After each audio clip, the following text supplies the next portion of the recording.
September 11th, 2017. A significant day in the history of the earth. Can be viewed from various perspectives this day, September 11th. From the African tradition and from the most powerful position, it's the Ethiopian New Year. A lot of ones and ones within the earshot of Size FM and the Metamorphosis may not have any connection psychically or historically to Ethiopia, much less a celebration of a new year. And we know that in this Western plantation system, we have been programmed to celebrate January 1 as a new year. This, of course, is a construction by European thinkers to suit their own agenda. But interestingly, as much as the European and American ideologies are dominant, Africa holds firm within certain places and certain spaces. One of the important places that we must always bear in mind is Ethiopia. And Ethiopia, in its most ancient construct, is not a simple piece of land somewhere tucked away in the northern, eastern section of a continent. Ethiopia was really the name that was applied to the entire continent that today is called Africa.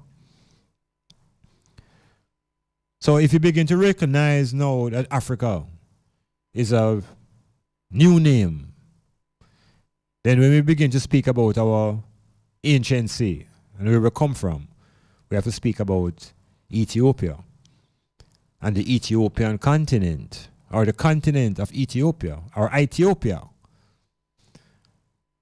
So we have been distracted through Hebrew history that Ethiopia is a landmass on a continent, when the history of the earth tells us that the entire continent was named Ethiopia, which is another term in the Greek interpretation of language for black. So, New Year for the Ethiopians begins in September. New Year for the Europeans, they start in January. It's a whole different rhythm, whole different timing, whole different temperament. And so we hail all Ethiopians, those who know themselves consciously, and those who are Ethiopians unconsciously and can't remember. So Ethiopia, mentioned in the book that controls the thinking of most black people, the King James Bible, mentioned in critical biblical history like at the Genesis, Ethiopia. And so when it speaks about the Ethiopian, it speaks about the black people. And the black people are the foundation of this entire world organization, set the foundation in every science and in every discipline. So hail all Ethiopians in this time, September 11th. It's a new year. It's a time for a new approach to global and personal affairs. It's not a new year that is based upon money, where your pocket broke after December and you're facing the new year in grief. It's a new year within the meditation. It's a time for regeneration and application of self within another cycle called a year. The Chinese has his year as well, which is different from the Europeans. Chinaman has his new year, and it is well respected and regarded by the greater majority of the earth. Why not the same recognition and respect for the Ethiopian New Year? You see, so far we get left behind. So September 11th, vital in ancient African traditional thought. It is also significant within the span of the Jamaican experience and the resistance and revolution against racism and classism and all other type of isms. It was on this day that the island and the black race lost one of its messengers, an intellectual diplomat that treaded Rastafari. His life was taken away. Many think it was organized by the state. We're talking about Peter Hubert McIntosh, the intellectual diplomat. And so Metamorphosis will pay homage and play some of the shots that made touch that global icon. The intellectual Rastaman, the man who brought intellectual activity to Rasta music. The man who had an AK-47 guitar, with the shape of an AK-47. The man who said legalize it, don't criticize it. The man who said nah, go to jail for no ganja. So we're going to celebrate in this new year our black heroes.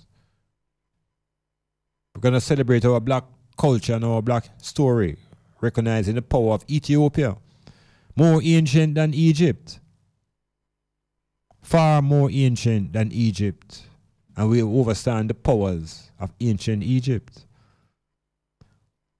So there's also another event that September 11 brings to memory. It's a more recent event, happening about 15 or 16 years ago, when the world changed its perception of how states operate amongst each other. A day when the United States allowed their defenses to be lowered.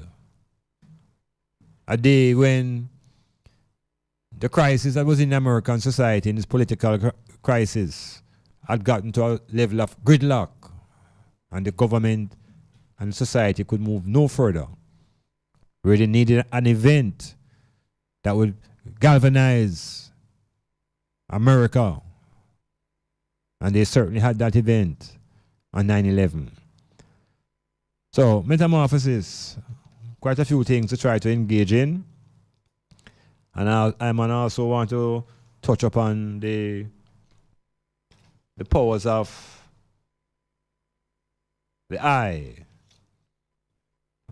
and the combination and forces that are within, which is really the me, the myself, and the I.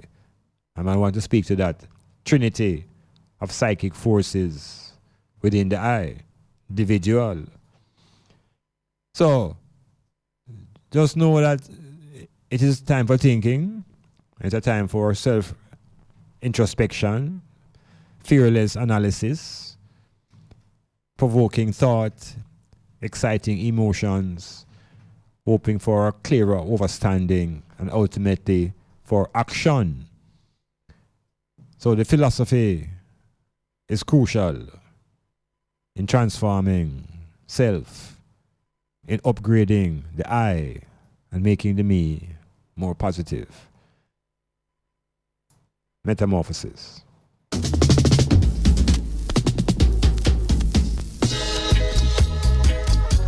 My people listen carefully to reality.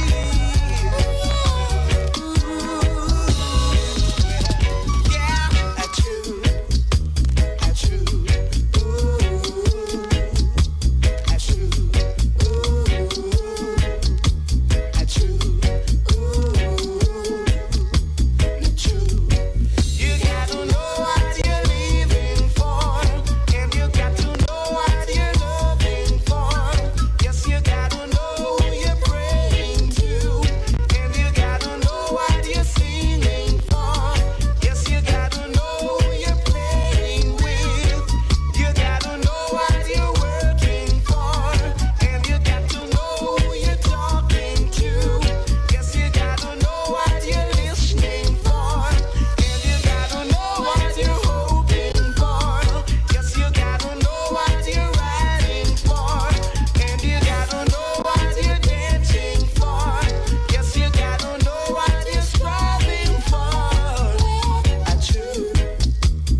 Malcolm X, what men got vexed. They didn't want to see black man progress, and all along the way, black men have strayed, searching to find the way. Oh yeah, how long will it be till you black man see, the hidden brutality? Yeah, no Malcolm X made prospect was to see, all men live in unity, but now he is down, whoa, down in the ground. Where can the killers be found? I wanna know, how long will it be, whoa, till all my brothers see, the hidden brutality.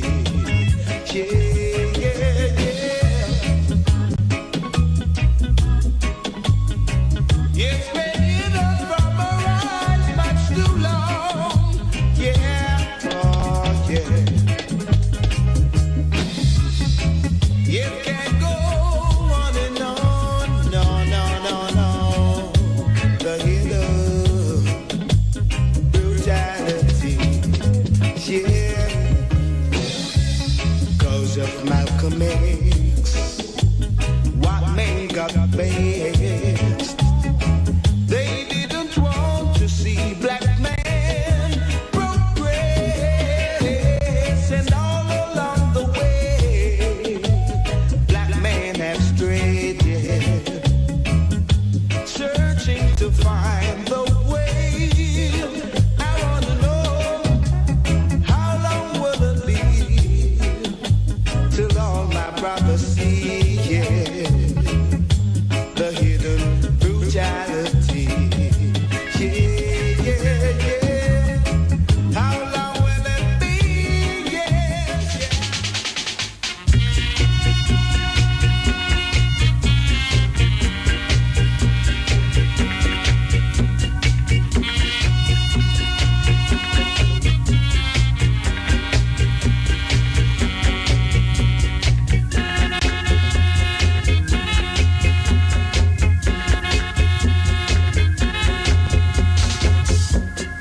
Shall not enter.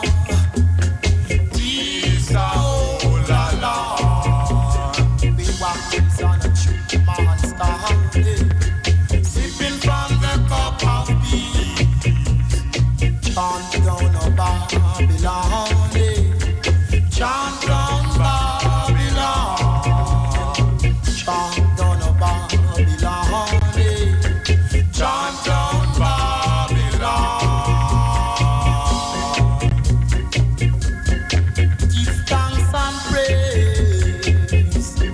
Give thanks and praise. Give thanks and praise. Give thanks and praise to the whole man of creation.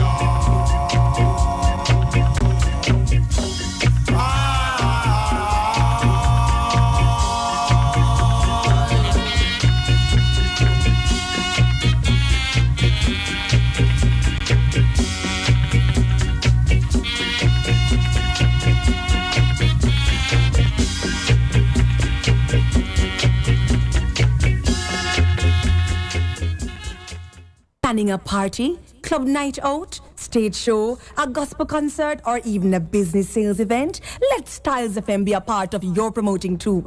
Take advantage of our low-priced promotion packages with commercials, interviews, giveaways, reviews, and much more. We have special offers when you mix and match and bundle your options. Contact us at 876-286-9216 or 439-5160. Styles FM for the most effective way to exploit your marketing dollar. Architects, draftsmen, and surveyors, get your drawings printed in high-quality professional standards. We can satisfy your printing needs. Whether it is for presentation to your clients or for submitting building and subdivision application, make it VJ Printing Services. Whether drawing by hand or with computer-aided softwares, we will plot your negatives and print the copies as you need. We do high-quality white paper printing that is water-resistant and never fades, unlike traditional blueprint. For more information, call VJ Printing at 893-2266. Remember Styles FM on social media. View us on YouTube, Styles FM Radio. Follow us on Instagram at Styles FM. Like us on Twitter at Styles FM 961.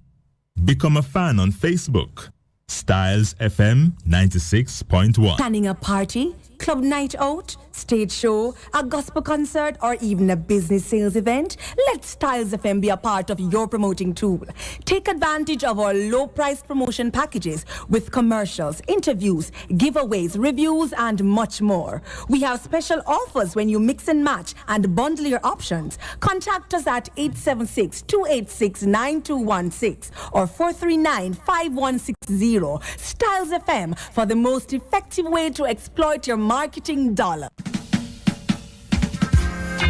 It is not good to travel today, neither to cross the ocean. Deserts are dry, water thirsty you. Too good to travel today, neither to cross the ocean. Deserts are dry, water thirsty you. Kill you, kill you, kill you.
sublime. Oh, sublime.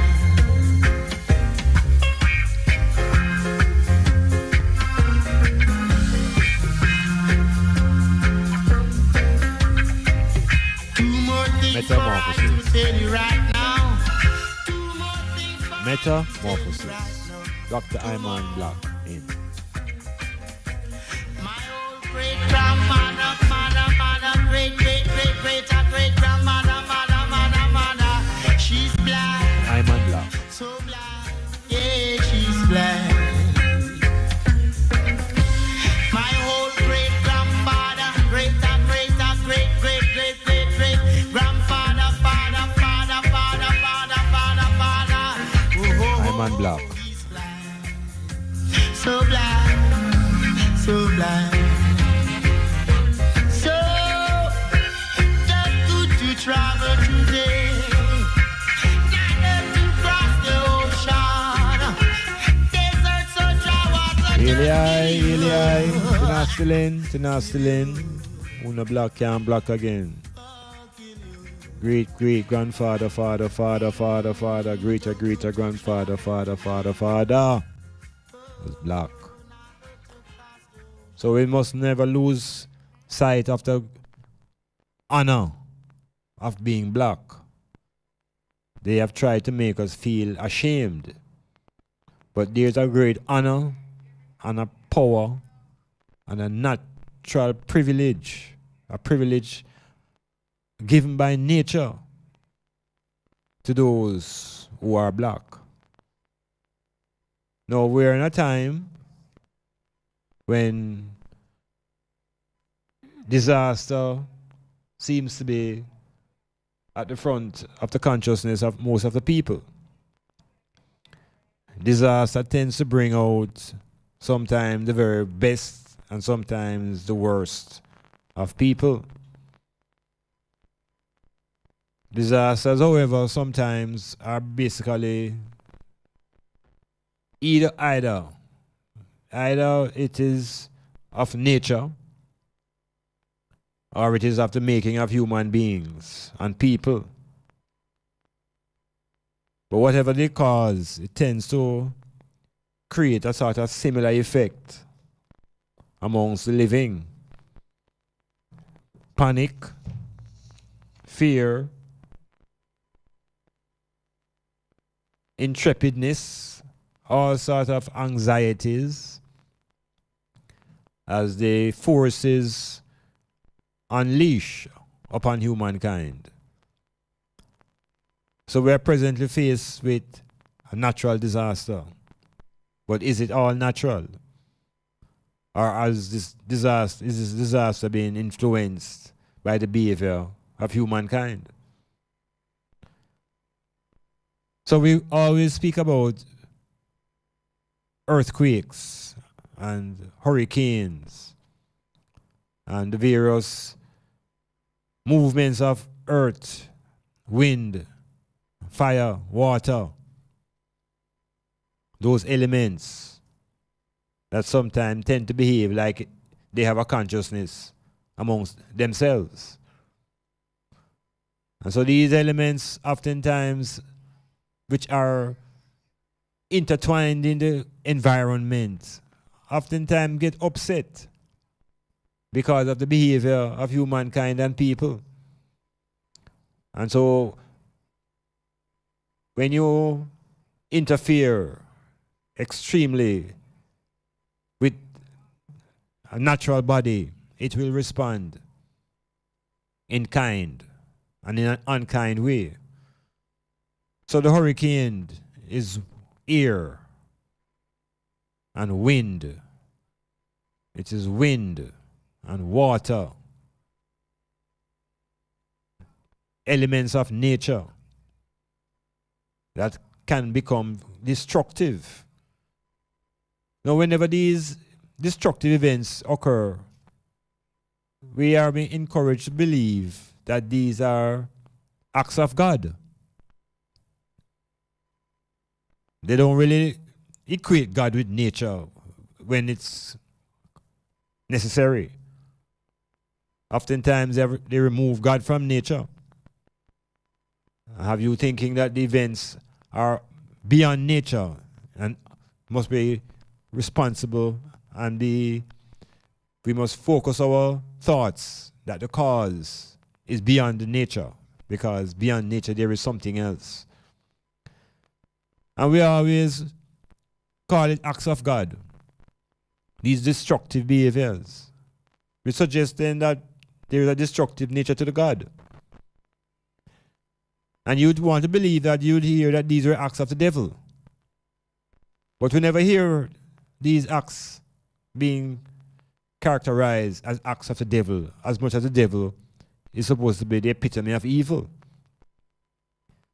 So it makes you kind of question the whole ideology behind these acts of God. And is it not a sort of contrariness to separate the forces of nature from this God that we are told to believe in? The forces of nature, of course, have no emotions. The forces of nature act out of their own nature. Heat, water, earth. So when these elements come together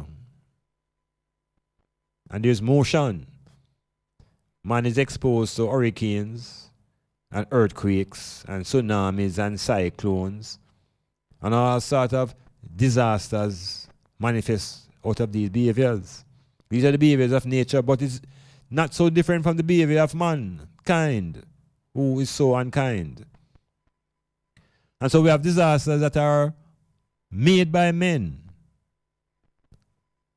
And there's a disaster on the horizon. This disaster now is depending upon the belief, the feelings of men. Men put in high political positions. And these men are on the brink of creating nuclear disaster. And if you listen to the media coming out of the United States on this September 11th, when they commemorate a disaster, the word coming out of the establishment is that there is need for annihilation. No, this is extreme argument. Annihilation is a serious concept. But this becomes the language now of the hawks and the warmongers in Washington. We have been convinced through the media that the world has a major enemy, a major problem maker. And they have identified this major problem as North Korea. But if we look at it from a different angle, the major problem is not really North Korea, but the United States. Yeah, it's the United States that is the greater threat to world destruction than North Korea. North Korea doesn't have an inch of the arsenal of nuclear weapons that the United States and Russia have. So the focus has been overwhelming through the media to view North Korea as a potential source of another disaster in the world. But we shall not be deceived, because all arguments and positions being put forward show that North Korea is a victim. Force and power seems to be what runs the world. And it's all about might. And we were always told that might doesn't make right. In this case now, might is defining what is right. So we're going to look upon the disaster effect, natural and man-made. And within the present dispensation now, we're seeing what's happening in our own Caribbean region. And we have seen the power of the wind. We have seen the destructive forces of nature, and it must make one think deeply about the real implications between what is being called global warming and the intensity of nature in rebellion. Because Western Europe developed itself, and in its period of development, it released the most pollution in the atmosphere. It is out of the Western European industrialization process that the whole ozone depletion began. And it has been quickly accelerated by the Asian powers and their attempt to industrialize. So within all of this mix, we have crisis in the environment. And the environment is a spiritual zone. It has now affected weather patterns, crop growth, droughts, and entire continents are facing difficult situations, and lowland areas are being threatened with being wiped out. So the earth is rebelling, you know. The earth is in a state of rebellion. And likewise, the people who are oppressed should also be in a state of rebellion. Because is the environment being oppressed, you know? Is the environment can't take it more? The environment can't breed. And likewise, there are a certain set of people on this earth who can't breed. The last man who said him can't breed, them kill him. Under the crying of I can't breed. And yet him dead. So the people now on the planet who are feeling oppression will eventually begin to behave like nature. People are going to rebel with a force that those who are the governors of the society will be simply blown away. So watch it. Metamorphosis.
be praised.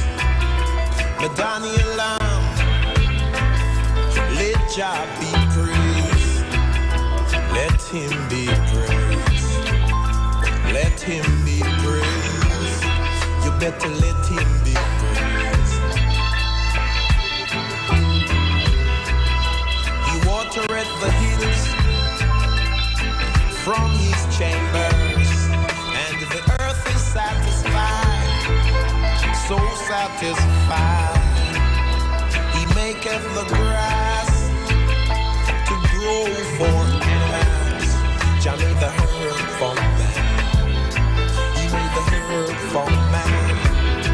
Jah made the herb for man. Fret not thyself because of evildoers, neither be thou envious against the workers of iniquity, for they shall soon be cut down like grass, and they shall wither like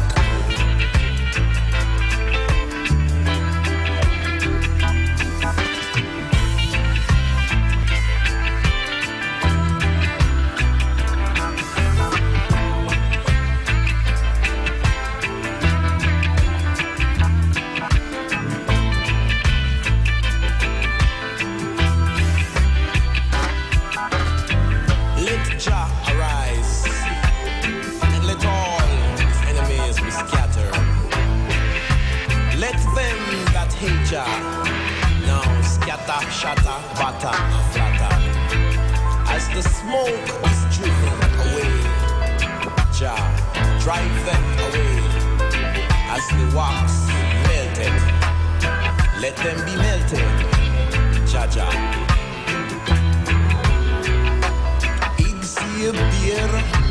Yeah, Metamorphosis, recognizing Peter Tosh.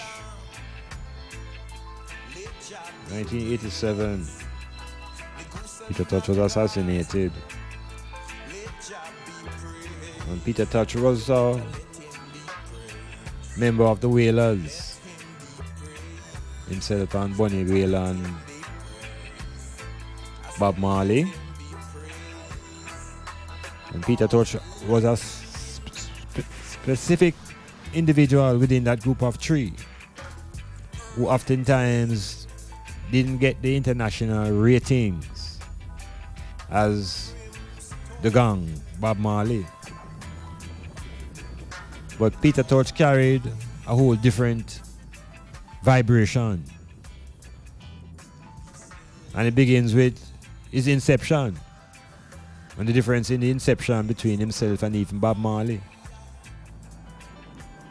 So though Marley was of a mixed racial construct, Peter Tosh didn't have that mixture. And so Tosh was considered to be the black man, the stepping razor.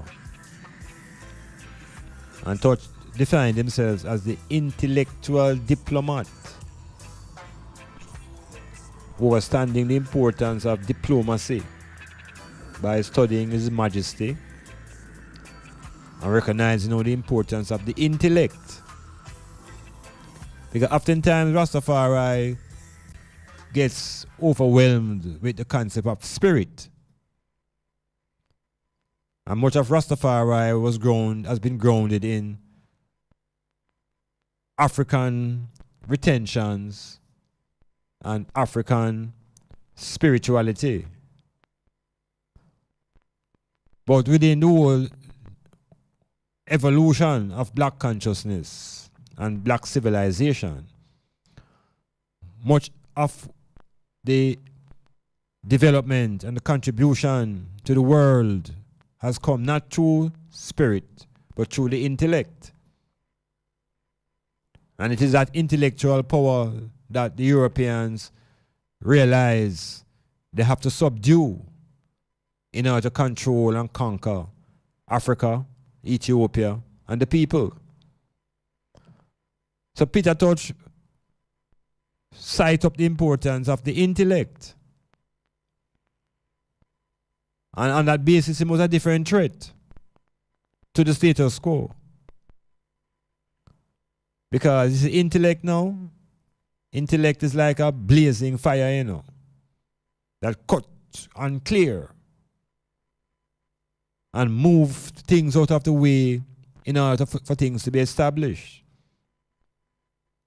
The Europeans, in their attempt to control the intellect, set out to tell African people that they are the masters of the intellect.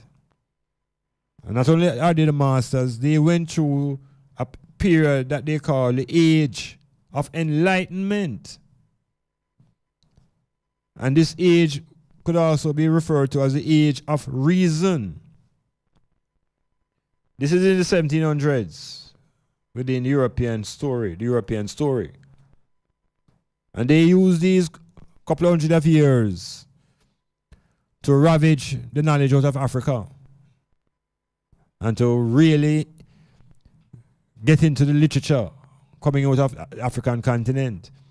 And out of those insights, they began to develop what they call their powers of reasoning.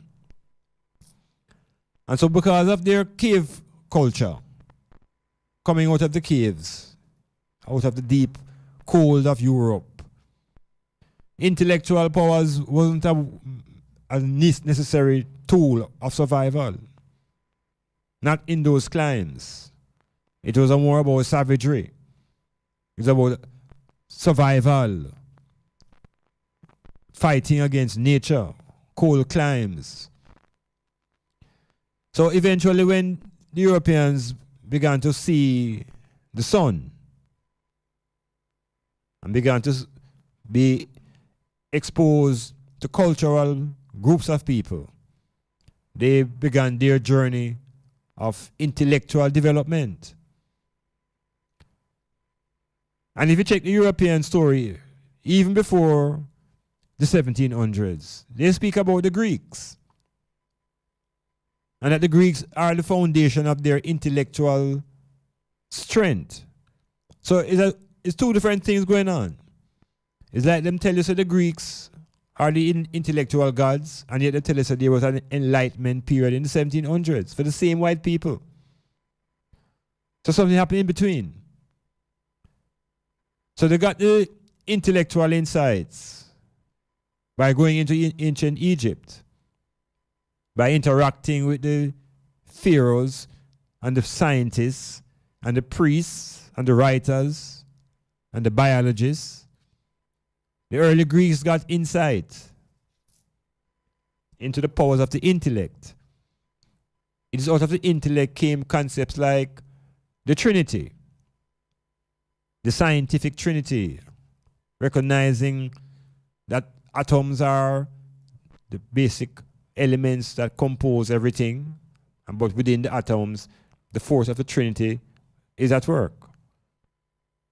The proton, the neutron, and the electron. That takes intellectual powers to observe that. That's not a spiritual insight. Intellect. And so if we begin to recognize now that there is an aspect of ourselves that a man like Peter Touch did identify, that is the intellect. And so I must recognize the importance of building intellect, intellectual powers. So the Europeans have them second go at it. But they call it the age of enlightenment. Now it's a very important point in their history. And it is that process that they went through to become cultured. That when they became the enslavers, they now would put African people now through their process of enlightenment. And here's where the problem begins within African people and the intellect. Because the Europeans now tell I that we have to pay attention to the knowledge that they are going to bestow upon us. And we must work towards achieving enlightenment. Well, this is the process of enlightenment now. In today's world, we know of a process called bleaching.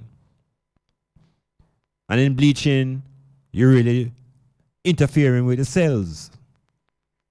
You're tampering with the skin cells. And you're trying to remove from the skin cells the basic melanin, the basic pigmentation. You're trying to become lighter. So there's an enlightenment of the skin, a lightening of the skin taking place. But hundreds of years ago, under the enslavement of the Europeans, they put the black people through a process called enlightenment. And they told the people that in order to become acceptable in European society, you have to become enlightened. And that enlightenment now that would be a transformation in your ability to think. It's an interference now with your intellectual powers. And that tampering is really a type of bleaching. But it's not about the skin cells. It has to do now with the brain cells. And if you engage yourself in an enlightenment process, you begin to think white. You begin to think the same way the people who bleaching them skin want to look. So we have to revisit this period of enlightenment that were brought onto black people. The Europeans had their experience, but we must not forget that the foundation of all intellectual knowledge rests in Ethiopia. So we have to actually unwash our brains of that enlightenment process. It becomes a tedious task, but it's important that we begin to reject guys like Socrates and Plato and Aristotle as intellectual gods, and begin to realize that within Ethiopia, the continent, there are African gods of intellect. The most famous of the intellectual gods was Imhotep. Imhotep. Considered to be the first Christ. The Imhotep, the father of medicine. So the intellectual powers is what I and I speaking to. And to have your intellectual powers developed, you have to engage in reasoning. And reasoning is not a binary activity, which is either or either. There is no overstanding or growth in your intellect if you reason just within either or either. We must make space for neither. We must make space for both. And we must make space for none. So it is the intellect that I and I zeroing in on through the life of Peter Tosh. And Peter Tosh lyrics is more intellectual than spiritual. It's more practical. It's more earthly. It has to do with doing here and now, not in the den and the by. So we'll continue to celebrate the intellectual diplomat, the stepping razor, Hubert McIntosh. Planning a party, club night out, stage show, a gospel concert, or even a business sales event? Let Styles FM be a part of your promoting tool. Take advantage of our low-priced promotion packages with commercials, interviews, giveaways, reviews, and much more. We have special offers when you mix and match and bundle your options. Contact us at 876-286-9216 or 439-5160. Styles FM for the most effective way to exploit your marketing dollar. Boundbrook Hilltop Guest House, conveniently located at 15 Boundbrook Crescent, Port Antonio.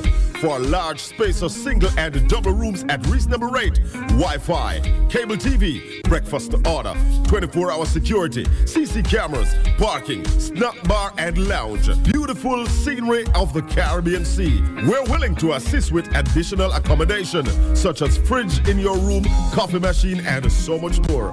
Boundbrook Hilltop Guest House, proud sponsor of the Metamorphosis with Dr. Iman Blak, live on Styles FM, Mondays, 9 p.m. to midnight. Call Boundbrook Hilltop Guest House at 715-1644.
Touch again, chanting on the level of philosophy that for over 400 years black people have been trapped by the same philosophy.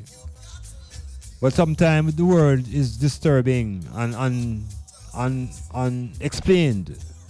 The word philosophy, it tends to sound eerie and fiery and doesn't seem to have any foundation in real life. So when people say that's just a philosophy, that it sounds like it's just a little statement, a little ear. But then, you know, words are not what they tell us. They tell us that word is wind that blows unkind. And sticks and stones can break your bones, but words can never hurt you. Now, I know that that is total rubbish. Because sticks and stones, yeah, may break bones, but words cut.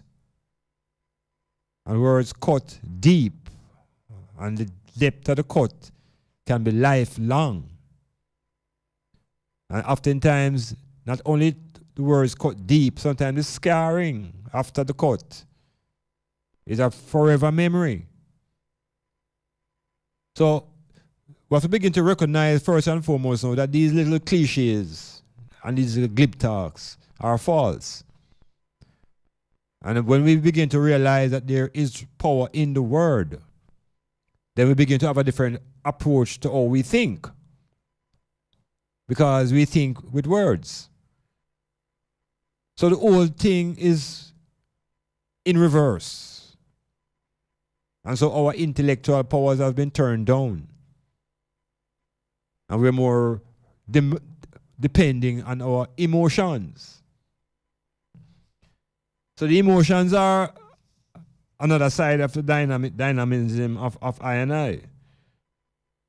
And the emotions can be aroused, and you can actually be controlled by your emotions.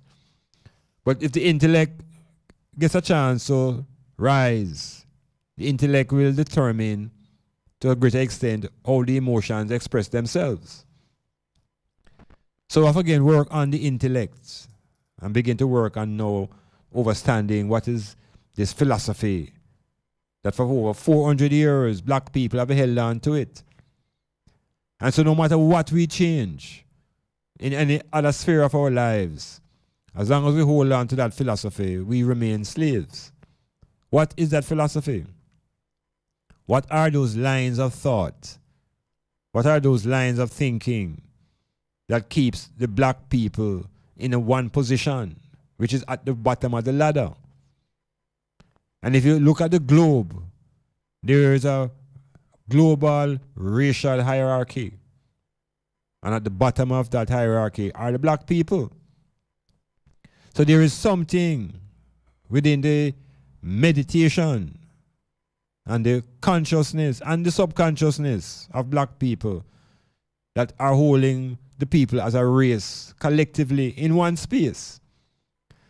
So I'm going to say to the item, it is not something that is conscious. Because people can have conscious discussions, but there is a subconscious. And if you can't get into the subconscious, it's difficult to solve the find the real solutions. So if we begin to recognize now that there is a subconscious mind, there is a subconscious brain, and it is the intellect we use to penetrate the subconscious brain, the subconscious thoughts. These are the real thoughts that move our behavior, not the ones that we express consciously. So the philosophy now, the thought pattern that has held the black race at the base of the global hierarchy. It begins with conceptualizing the significance of race in the global struggle. The concept of race. The same concept that the Europeans are trying to diminish now that they are in control. But we have to resurrect that construct and see the importance of race. Now,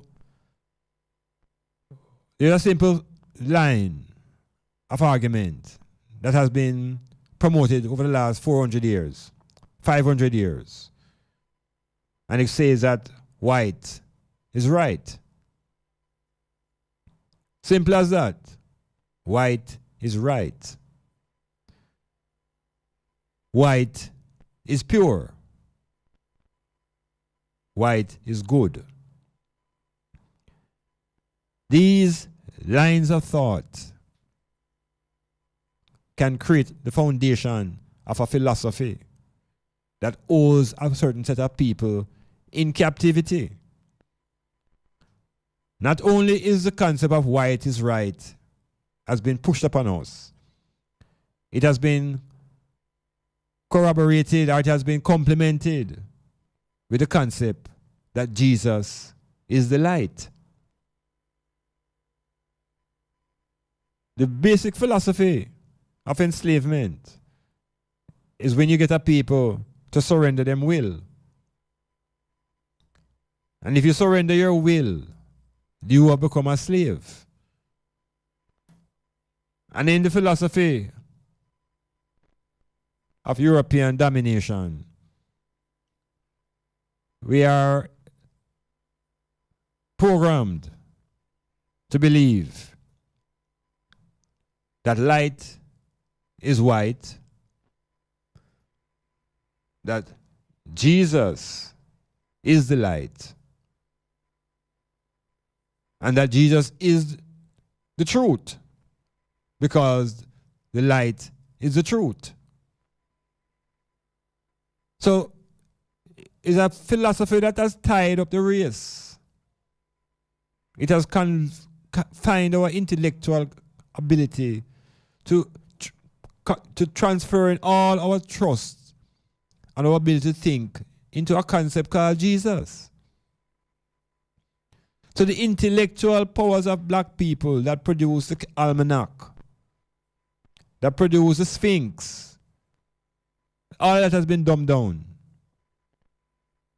And all our intellectual capacity now has been channeled into a concept now called Jesus, who has the answer. So Peter Touch did that tell you a long time that it is the philosophy that we've been holding on, the same philosophy that has kept us slaves. Haile Selassie will come along later, or even precede Peter Touch, and tell us that until the philosophy that owes one race superior to another is finally and permanently abolished and discredited, black people will always remain slaves, and there will always be war. Metamorphosis.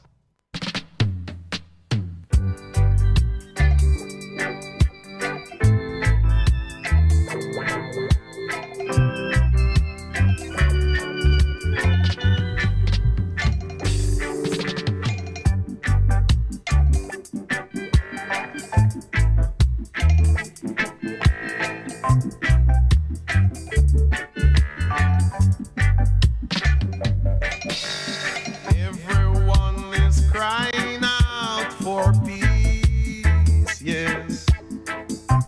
None is crying out for justice. Everyone is crying out for peace, yes. None is crying out for justice. I don't want no peace. I need equal rights and justice. I need equal rights and justice. I need equal rights and justice. Got to get it. Equal rights and justice.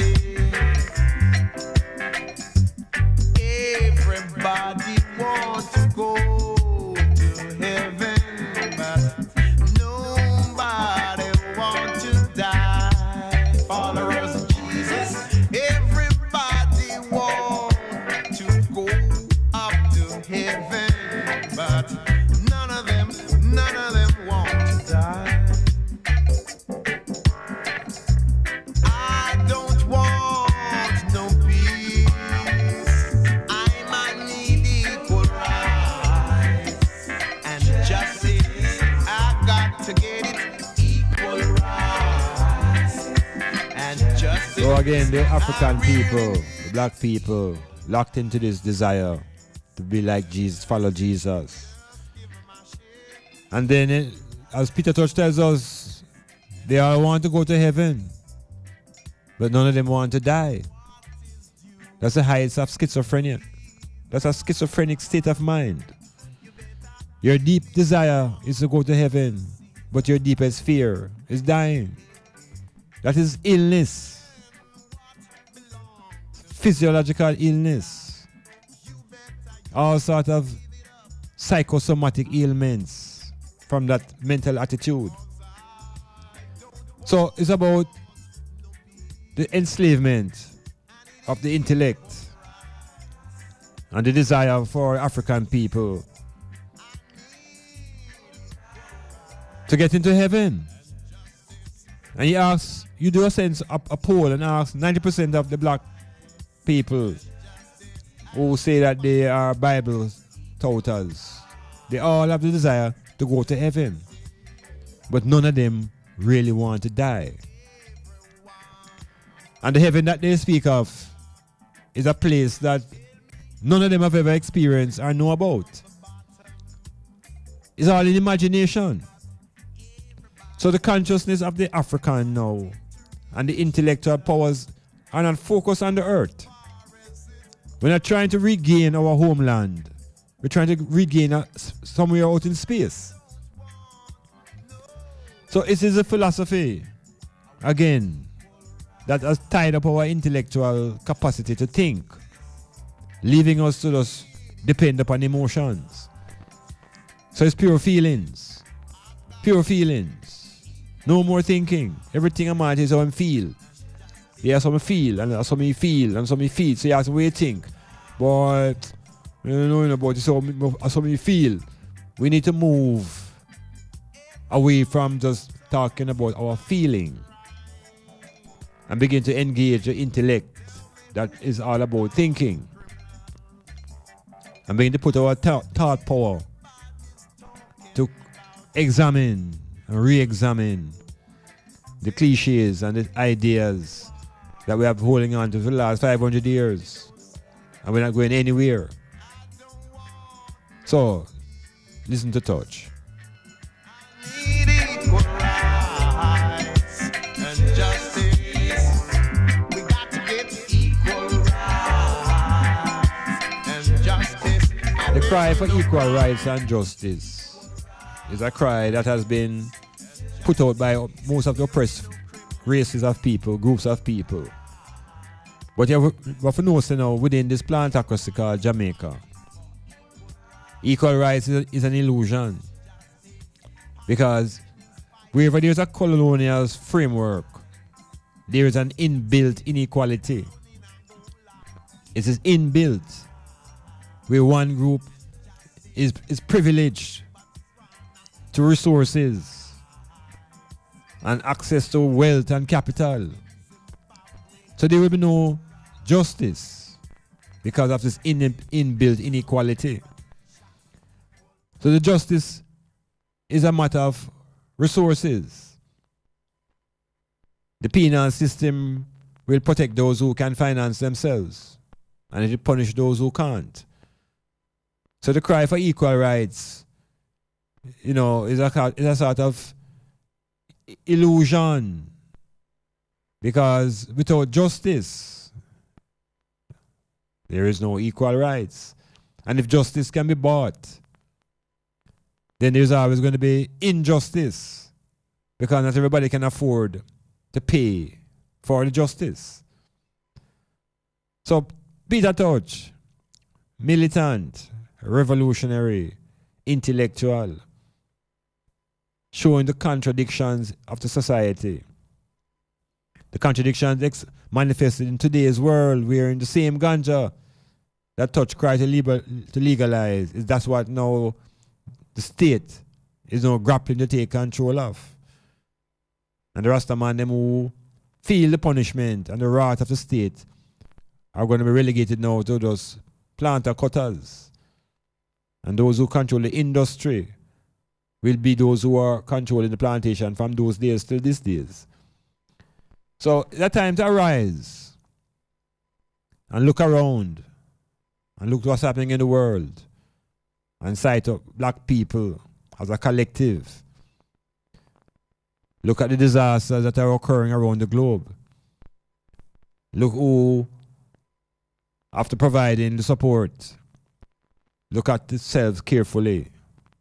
Look at the eye. Look at the African people. I could check yourself.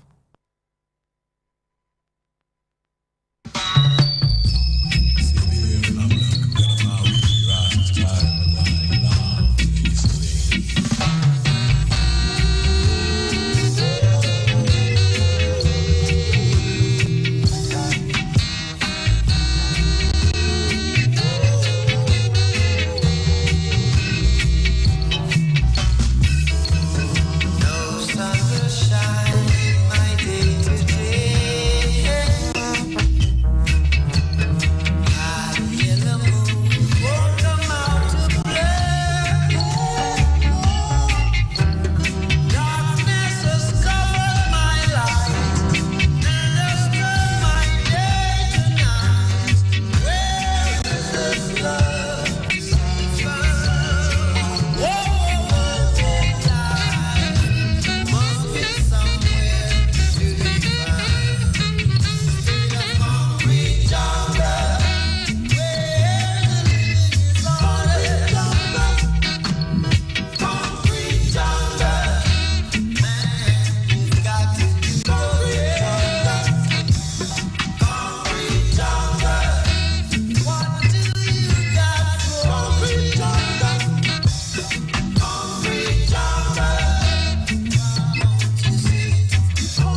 Metamorphosis. Going to segue into the section called I, Word, Sound and Power. This is the section where I deal with the psychology and the philosophy and the physiology and the sociology, all the various ologies that relate to the black man, woman, to the I. So, Iman has been speaking about the importance of identity, and has been suggesting that over the last 500 years our identity has been fractured and needs repair. So reparations, as far as I am concerned now, is about reparations of the mind. How do we repair our fractured psyche? And again, we're going to depend on intellectual thought to arrive at our own perceptions. So now, this Trinity construct that I have been speaking of, I'm saying it exists in the world of science, within nature, within the atom. And it also exists within the social fabric of the society, represented by the father, the mother, and the child. But the Trinity now that I really want to speak to now is the psychic Trinity. That is the Trinity that is within the black man. And I am speaking for the black man because that's all I know. Doesn't mean it doesn't apply to any other man, but that as far as I'm not really concerned with that. And it's in your everyday conversation, you end up speaking to yourself. And you say things like, I said to myself. And then you have conversations with yourself, with the me in control, like me feel say. But I think that. And then there's a construct called a self. So I'm speaking about these three forces within. The me, the I, and the myself. And then we have to find ways now to integrate and to get these three forces working in a sort of harmonious way rather than to be in conflict with itself. The first foundation to this Trinity rests in the physical. So the foundation becomes the body, and the body is represented by me. And the me is motivated through feelings. Because the me feel hungry. And the me feel thirsty, and the me feel sleepy. And the me is just a center of whole heap of feelings. I'm saying that as the infant matures, the consciousness reveals to me that there is an I. And that I begin to speak from a position that seems to be different from me. And the me will express feelings, and the I will either agree or override. But I want to say to them know that between the I and the me, there is a construct that is created, that is defined, helped to determine, that is determined much by the society in which we live. And I'm calling this now the self. The myself. So there is I, there is me, and there is myself. And oftentimes is a battleground between me, myself, and I. Oftentimes you find yourself caught up in decisions wherein the I did know, but me did feel like do that. And when you're done, you say, but I did know, but me did feel say. And then here comes the self. Because the self now saying, well, you know, I have to defend myself because there is a certain amount of pride I must attach to myself. There's a certain amount of esteem that can be attached to the self. And there's a certain amount of confidence that the self can acquire. So the self is something that is grown. It is something that is developed through social interaction, through family. And I saying to them now that I am suggesting that the foundation of this self rests upon a ritual that was dominant in African society. A very important ritual that all newborns had to undergo. And this ritual now was called naming. And if you check it out, your name, I am suggesting, is the foundation now of yourself. It's upon the name that you build yourself. So it's a very psychological and sociological construct. The self. Many psychologists have developed theories about the self. But you don't hear much theories about the I. You see, the Europeans don't focus on the I consciousness. A lot of their focus is on the me and the myself. So black people need to bring the Trinity together. The 3 in 1 and the 1 in 3. So me eat some food half an hour ago. And I know that. So when me starting to feel hungry again, I can say no. Me just eat. And I not hungry. And the me can create feelings of appetite. And I can insist that no, I'm not hungry. I'm on just eat. And within that battle, oftentimes, if you persist, the I comes out supreme. And the me just back off and quiet. But the me always have a desire. The me always have a desire. And it is the I who must begin to develop now what is called willpower. The I must develop willpower because the me is governed much by desire.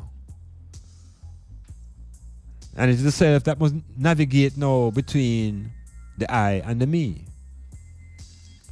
So I suggest to them now that we begin to think of ourselves as different beings. We are 3 in 1 and 1 in 3. And it is that Trinity that we need to get a grip of. It is that level of consciousness now we need to arrive at, wherein the I remains supreme. And the self comes to know itself by interacting with the I and the me. African psychology is much as to say we have to become a new race. Intellectual powers. We must develop the capacity to think and think thoroughly without fear of some higher power that exists outside of our being, that threatens us with a punishment.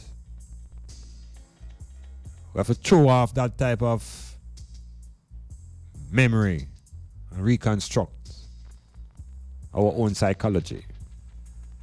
Metamorphosis.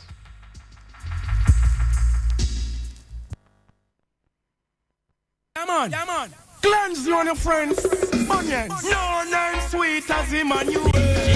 Selassie, I shall take us from Egypt. No name sweet as Iman you. You don't stumble and you still no friend. Yo, Kings of the earth, come to yourself, you cannot see yourself. His virtue, God bless you with your wealth. Woman of the soil, where is your meditations? For the black child, the future generations. Kings of this earth, come to yourself, you cannot see yourself. His virtue, you inherit your wealth. Woman of the soil, where is your meditations? For the black child, the future generation. Oh, tell me what is Babylon, children, what is Babylon? Babylon definition is confusion. One man a go lead all 10,000 woman. The fire never sees no prostitute, not one. We want the woman them strength in a the Gideon. Remember say woman they are more than man. Remember say them slaughter enough black man. Inna them slavery inna the revolution. Not the on the ship no mention we shark nyam. Now for we back against the wall for the execution. Look who next a go fall for this the Ethiopian. If the empress them tall in a them rightful position. Alpha and Omega civilization. So that's the I no church so no dance so no wrong. Not to tell them kings of the earth. Come to yourself, you cannot see yourself this earth. So you inherit your wealth. Woman of the soil, where is your meditation? Be the black child, the future generation. But not friend, the whole family me bring. Tell me if I you or your friend I go killing me. Tell you say, but not friend, the I them a king. Wanna fight against on yourself vanity. Push you in a swing. Remember in and the youth them ears your name no stamp ring. Tell you say you have ears your lick up in a rubbish bin. Do I this favor dump yourself and the work you're doing? Me know you don't want no help. Tell me who you're serving. Hey, wanna come tell me how this for your woman today. Look on where you practice. You know make no love, yet you expose nakedness from you not see yourself as Ethiopian. No know. Tell them say kings of the earth. Come to yourself, you cannot see yourself is skirt, so you inherit your wealth. Woman of the soil, where is your meditation? Feed the black child, the future generation. Kings of this earth, come to yourself, you cannot lead the youth astray. Future bless you with wealth. Woman of the soil, where is your meditation? Feed the black child, the future generation. Well, nation shining bright. Now come deceive none in your speedy delight. The youths are rioting, not tell themselves if hypnotize. Stiff-necked fools know yourself, no Israelite. From the lowest of depth to the highest of height. You never get the vision, much less the sight. Emperor Selassie is the might of the might. The power of the Trinity, shine every light. Righteousness, they get to use them like Marcus Garvey. Tell me Ethiopia alive, me right. Kings of this earth, come to yourself, you cannot see yourself is dirt. So you inherit your wealth. Woman of the soil, where is your meditation? Feed the black child, the future generation. Kings of the earth, come to yourself, you cannot see yourself is dirt. So you inherit your wealth. Woman of the soil, where is your meditation? Towards the black child, the future. Yo, you are telling about black man supremacy. I stop Rastafari. Oi, oi, Selassie I will take. Ayo, hey, these are the trumpets, the living make the sound. Hey, watch over us. Emperor Selassie, hide them your rose, rugged and steep. Ayo, it is a must. For us to make it home, even through them your gnashing of teeth. Hey, guide over us. Holy Emmanuel, Isis, and knees could never get weak.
watch this.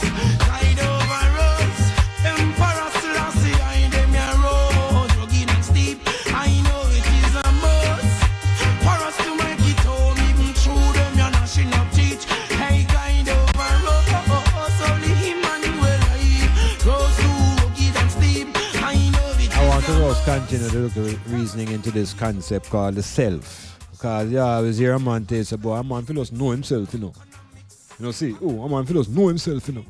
But what does it really mean to know yourself? And who must know the self? The self must know itself? Or there is something else within that must know the self? What about the I? Is it the I that must know the self? And when does the self come into being? Are we born with a self? Does the infant at childbirth or at conception, when the egg and the sperm connect, is there anything called a self there? Can we have a search for the whole construction of our being, you know? We talk about where we come from and what we know self. What is this self thing? How does one identify self? And does self have a gender? Or self neutral? So, when we look at the idea of emancipating ourselves, you realize, first of all, that can you see the self? And if you can't see it, how do you emancipate what you can't see? What is the self? Well, I want to suggest that within the society, I'm not of the view that we are born with a self. I'm of the view that we're born with a me, because there is a body that is driven by feelings, and over time, out of the consciousness of the brain emerges the construct of the I. And the I is what is the driver or the captain of the ship. But then what then is the self? And how does the self come into existence? When do we begin to talk about myself? Because it has to be a combination of social intervention and our own psychological position. Because you will hear that some people not mature. They have not matured. So them behavior is immature because them not grow up yet. And them not come to know themselves yet. When and how does one come to know self? And can you know self without coming to consciousness about the I? So we have to refigure and reconfigure our own process of thinking. Because I am suggesting that naming, the name, sets up the social foundation for this psychosocial construct called the self. And the name is so important because naming gives the individual a foundation in a particular culture. Your name, what you're going to respond to, the vibrations that you respond to, that gets your attention. Your name. So when we look at the Chinaman, or you hear a name like Kim Jong-un, that name gives you a concept already of something about that individual, you know, something about that self. That self is grounded in a particular culture. That self does not exist in a vacuum. It is connected to a society and a particular place and space. When you hear Macintosh, you don't think of a self that is grounded in Africa. You think of a self that has its foundation in a place like Scotland. And likewise, when you think about Singh and Vaswani, These names have a resonance in a certain culture. And on that culture, an individual now can begin to build the knowledge that is required of themselves.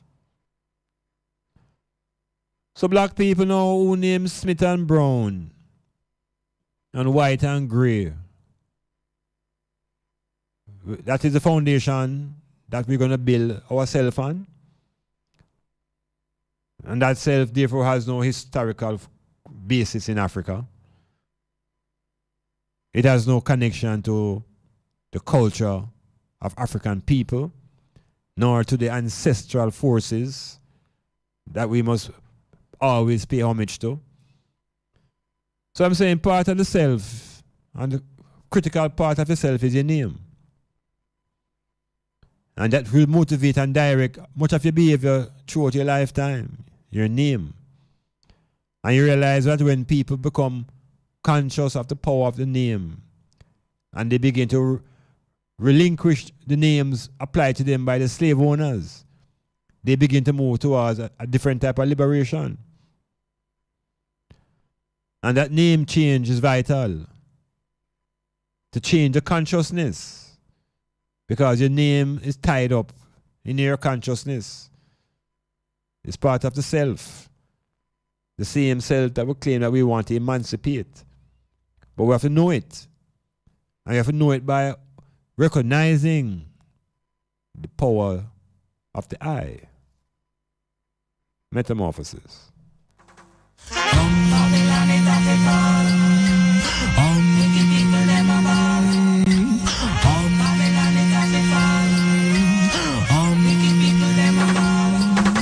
Like mountains round about Jerusalem. So is Emperor Selassie high. Around higher and higher than I. Like mountains round about Jerusalem. So is Emperor Selassie high. Around higher and higher. Wingers and DJs, hypocritical mockers. Come like you come here fi crunch Babylon crackers. Babylon cool, you let to fry you like fritters. Roll on no it like say under the hikers. On free up the knowledge to the youth and you producers. Worse littering is all your litters. Flattering lips, this a tongue you like litters. All TV personnel and all radio announcers. Hey journalists, just get this in your clippers. Not this Bobo youth where you fling heavy powers. Yo, blessing just a show us is lossy. I have the government on him shoulder like mountains round about Jerusalem. So is the Selassie seated with high and high. Hey, like mountains round about Jerusalem. So is the Emmanuel round high and high. Hey, like them no see say all the full men done full. Yo, turn come to the power we are full. Rise like she you could have big like bull. Oh Babylon a try fool. Don't you see the robbing, the killing of the black man child? You cannot come on stage at and guile all the while. No make no step we make the ghetto youth ball. You next now what's because of your name a call. Mountains round about Jerusalem. So is Emperor Selassie around high and higher than high. Like mountains seated round Jerusalem. So is Holy Emmanuel around high and high.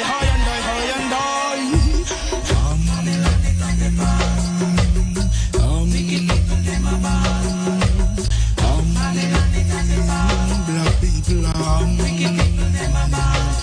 well, it seems like the step foot with segregation.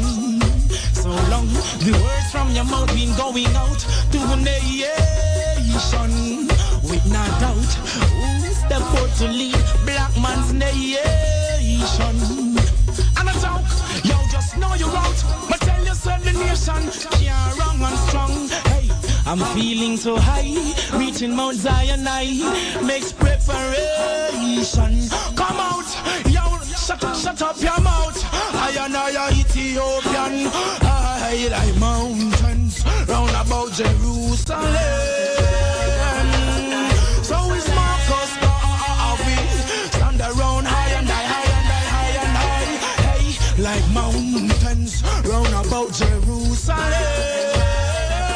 Hey, so is Emperor Selassie. Now this Trinity within, you're not hear about this in the academy or maybe anywhere else, you know. This is something that Iman have been penetrating for a few decades. And the idea of the personality of black people being defined by Europeans is problematic. Because personality is driven often by history and culture. It has to define behavior and attitudes. So the European concept of personality is driven by, or is guided by a particular European thinker who is called Sigmund Freud. And Freud is the one who has come up with his own ideas of what personality looks like, how it is constructed theoretically. And Sigmund Freud has come up with his idea of an id, an ego, and a superego. And because he's a follower of Darwinian theory, Freud believes that the basic foundation of human personality comes from the animals. And he thinks that the basic behavior of people are animalistic. And these animal behaviors, he says, are stored in a part of the personality called the id. Now what the Europeans have done is applied that concept right across the world. And they have dropped it on black people now that I begin to see myself through these lens. That here a man, I tell you now, say, him is also of the animal kingdom. And here black people telling you now that, yes, they are animals and they are the highest animals on the earth. Well, all of that is bunk.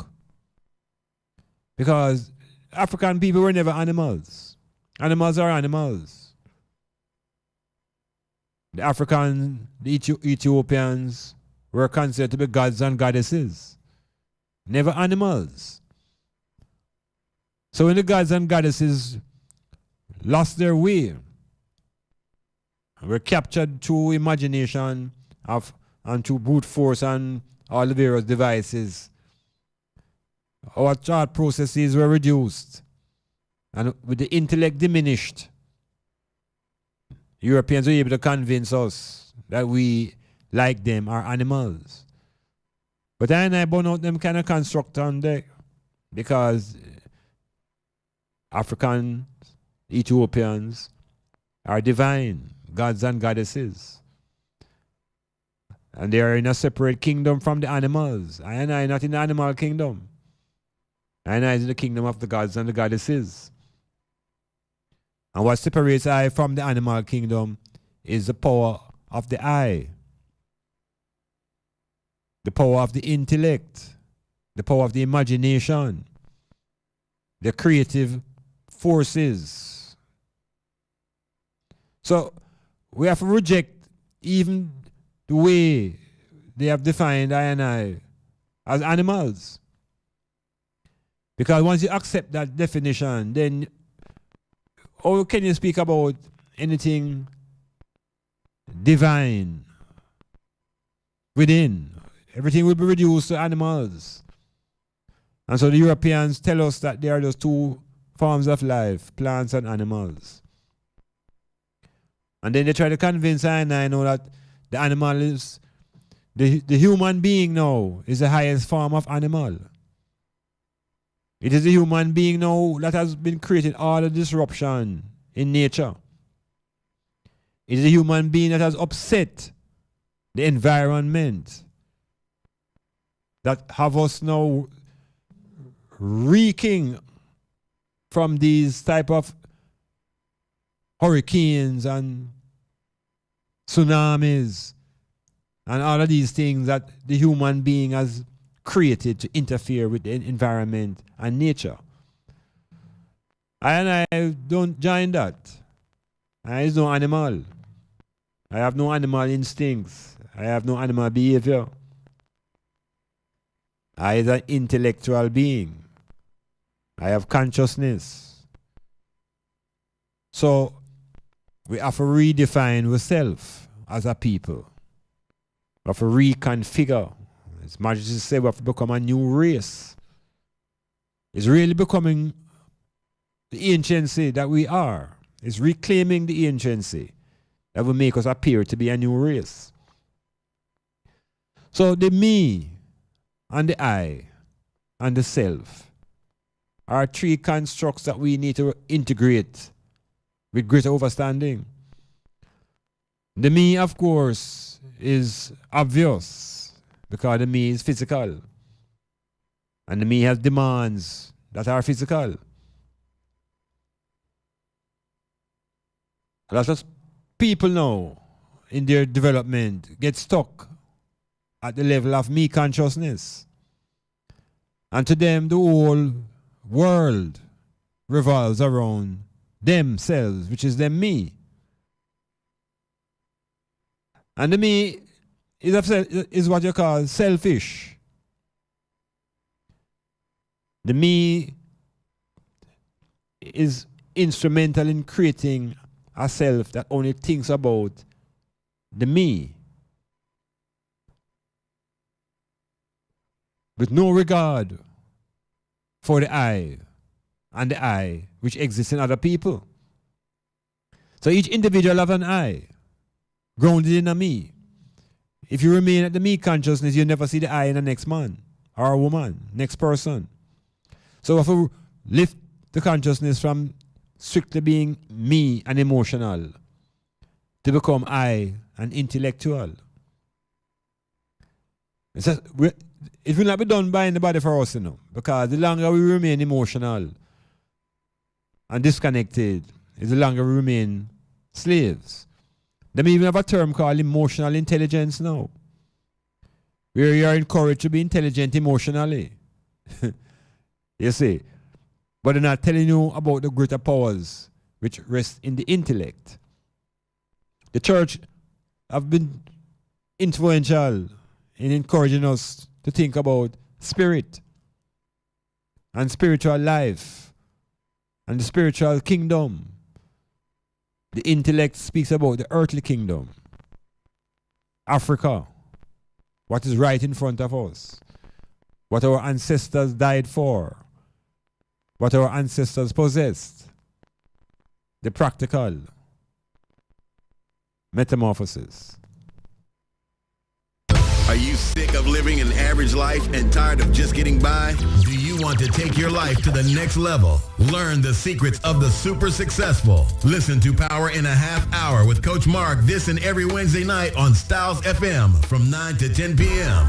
Learn the habits of the super successful and how to make these habits work for you. Learn to turn your dreams and desires into reality. You can win in the game of life. Let Coach Mark show you how. Every Wednesday night on Styles FM from 9 to 10 p.m.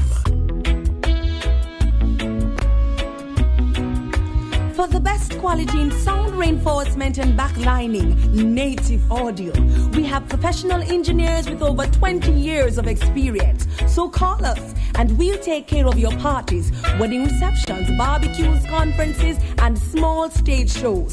Crystal clear sound, native audio. Our prices are the best. Call us at 871-5212. That's 871-5212. Native Audio. We make your events audible. Do you have or are you seeking a place to rent, seeking employment or have a job vacancy? Are you selling a car or having a garage sale? Then come see us. Let Styles do the advertising for you and you'll be on your way in no time. Contact us at 876-286-9216 or 439-5160. Advertising style. Advertise with styles. Boundbrook Hilltop Guest House, conveniently located at 15 Boundbrook Crescent, Port Antonio. For a large space of single and double rooms at reasonable rate, Wi-Fi, cable TV, breakfast to order, 24-hour security, CC cameras, parking, snack bar and lounge. Beautiful scenery of the Caribbean Sea. We're willing to assist with additional accommodation, such as fridge in your room, coffee machine, and so much more. Boundbrook Hilltop Guest House, proud sponsor of the Metamorphosis with Dr. Iman Blak, live on Styles FM, Mondays, 9 p.m. to midnight. Call Boundbrook Hilltop Guest House at 715-1644. Yeah, tune in to the Boundbrook Hilltop. It's a really pleasant place to be, encouraging all ones and ones who come into Port Antonio to pass through the hilltop, right down here in Boundbrook. Nice, nice, nice.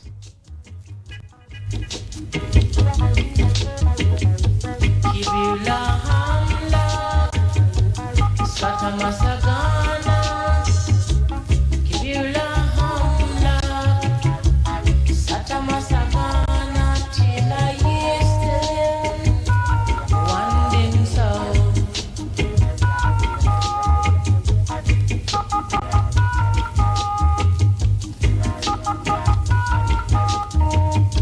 Nahina Sima. Nazima, Kibula Hamlak, till I yesterday, one day so.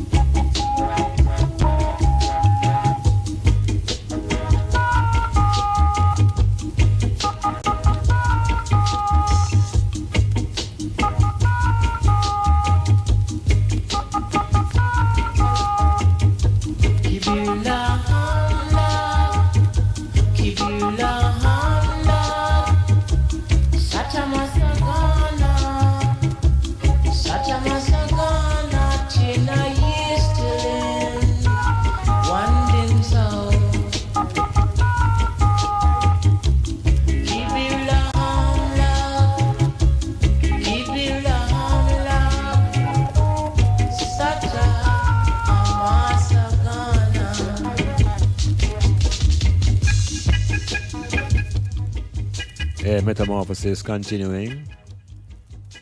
I have going into the section that we call deconstructing mythologies and fables and nursery rhymes, various devices of English.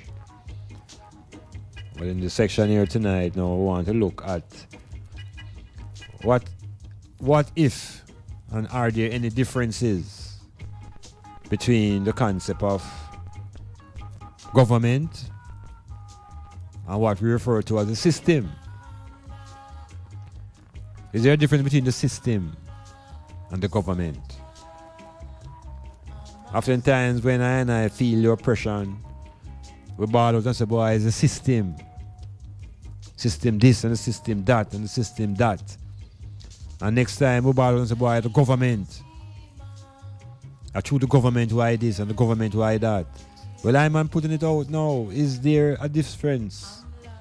Is there any distinction between what we call government, what we call the system? What is the system? And is it different from the government? Because we need to know where the problems lie, you know. Because we can't be just attacking everything and everywhere. We need to focus our energies into areas that we can get a result. And so the intellect must be clear. What is the difference, if there's any, between the government and the system? Man said the system crucial, system wicked. But then man said the government wicked. Is the government the same as the system? Or is the government a part of a bigger thing called the system? We're looking into that.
What is the source of our difficulties?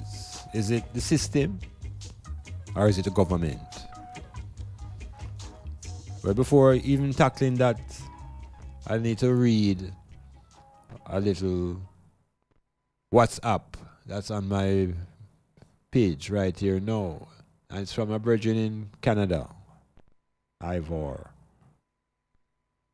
And he's saying that, first of all, I'm saying good night. And I'm forward a little clip, a video clip.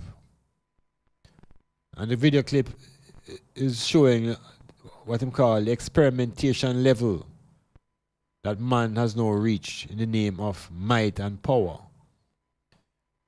And what the question is above the clipping is, was Hurricane Harvey and Hurricane Irma created by HARP?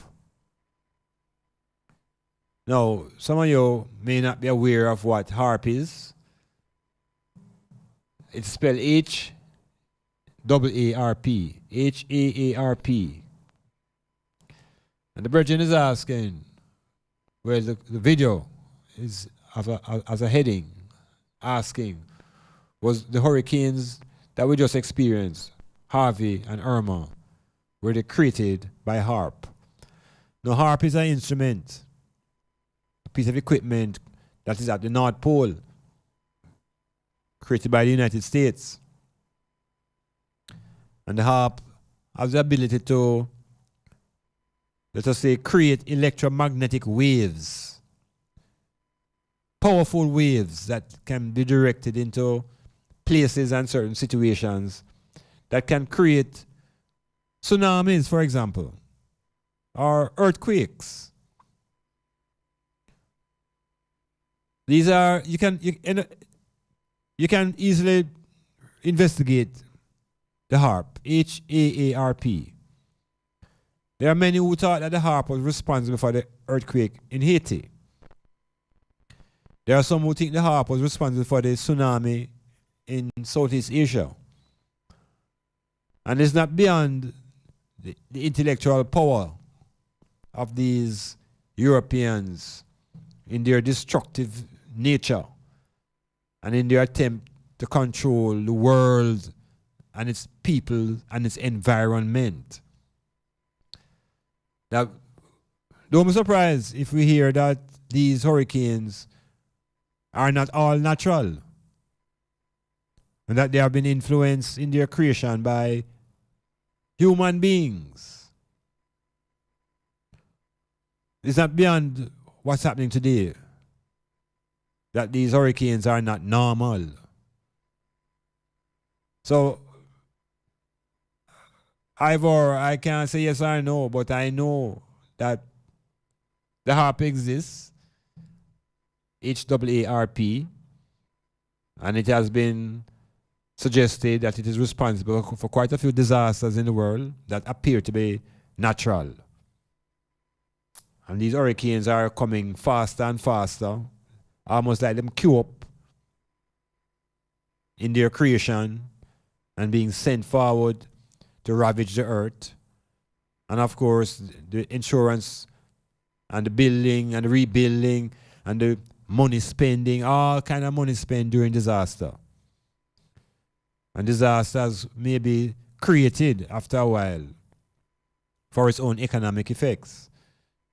I heard that there was a hotel in Port Antonio years ago that they burned it down. And it was burned down intentionally just to collect insurance. So disasters are not just traumatic for people who experience it. It tends to be sometimes beneficial for those who are deeply involved in certain levels of organization. So we ask the question again about governments and the system. For the African people now, we can't talk about government before we talk about the system. Because it was a certain system that brought us out of Africa into this condition over here. A system, not a government. Governments were involved. Governments of European countries. But they created a system And the system that they created was called slavery, chattel slavery. And in that system, kings and queens, and scientists and doctors, and people of high intellect were reduced to animal behavior, the animal treatment, reduced to chattel.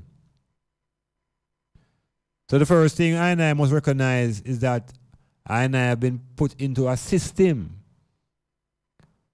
And a system operates with certain amount of cohesion.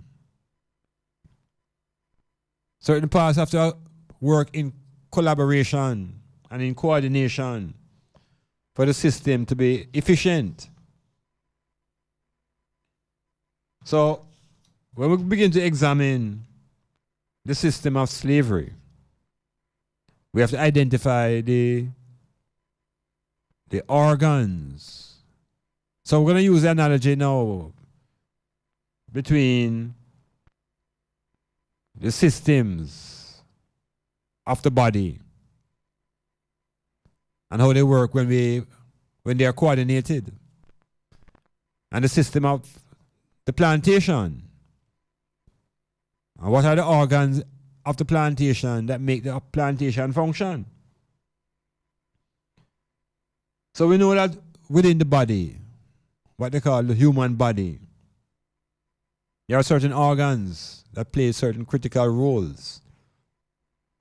There is a brain, there is a heart, there is a lungs, kidneys. All of these organs have their specific roles, and they must function within their own capacity to keep the whole system functional. Well, on the plantation, it could be set up as an analogy to the system of slavery. And so within this society now, the plantation society, there are certain organs. And these organs are established to work in coordination with each other to maintain the plantation. So like how we have a head as an organ of the body, or not a head, the brain. People think the brain is the most important because the brain makes decisions and the brain thinks. But then there's a heart. And if there's no heart pumping blood, there's no brain that can think. So they are integrated, interrelated. And when we look at the plantation now, the main organs that keep the plantation going, one of the most important organ is the church. Very important organ. Another important organ is the penal system, called the justice system. And another important organ within the plantation society would be the education system. Another one would be the media. So the plantation have some organs that help to coordinate and make the plantation work. And if you travel along the timeline of when these organs were brought into existence, you find that in terms of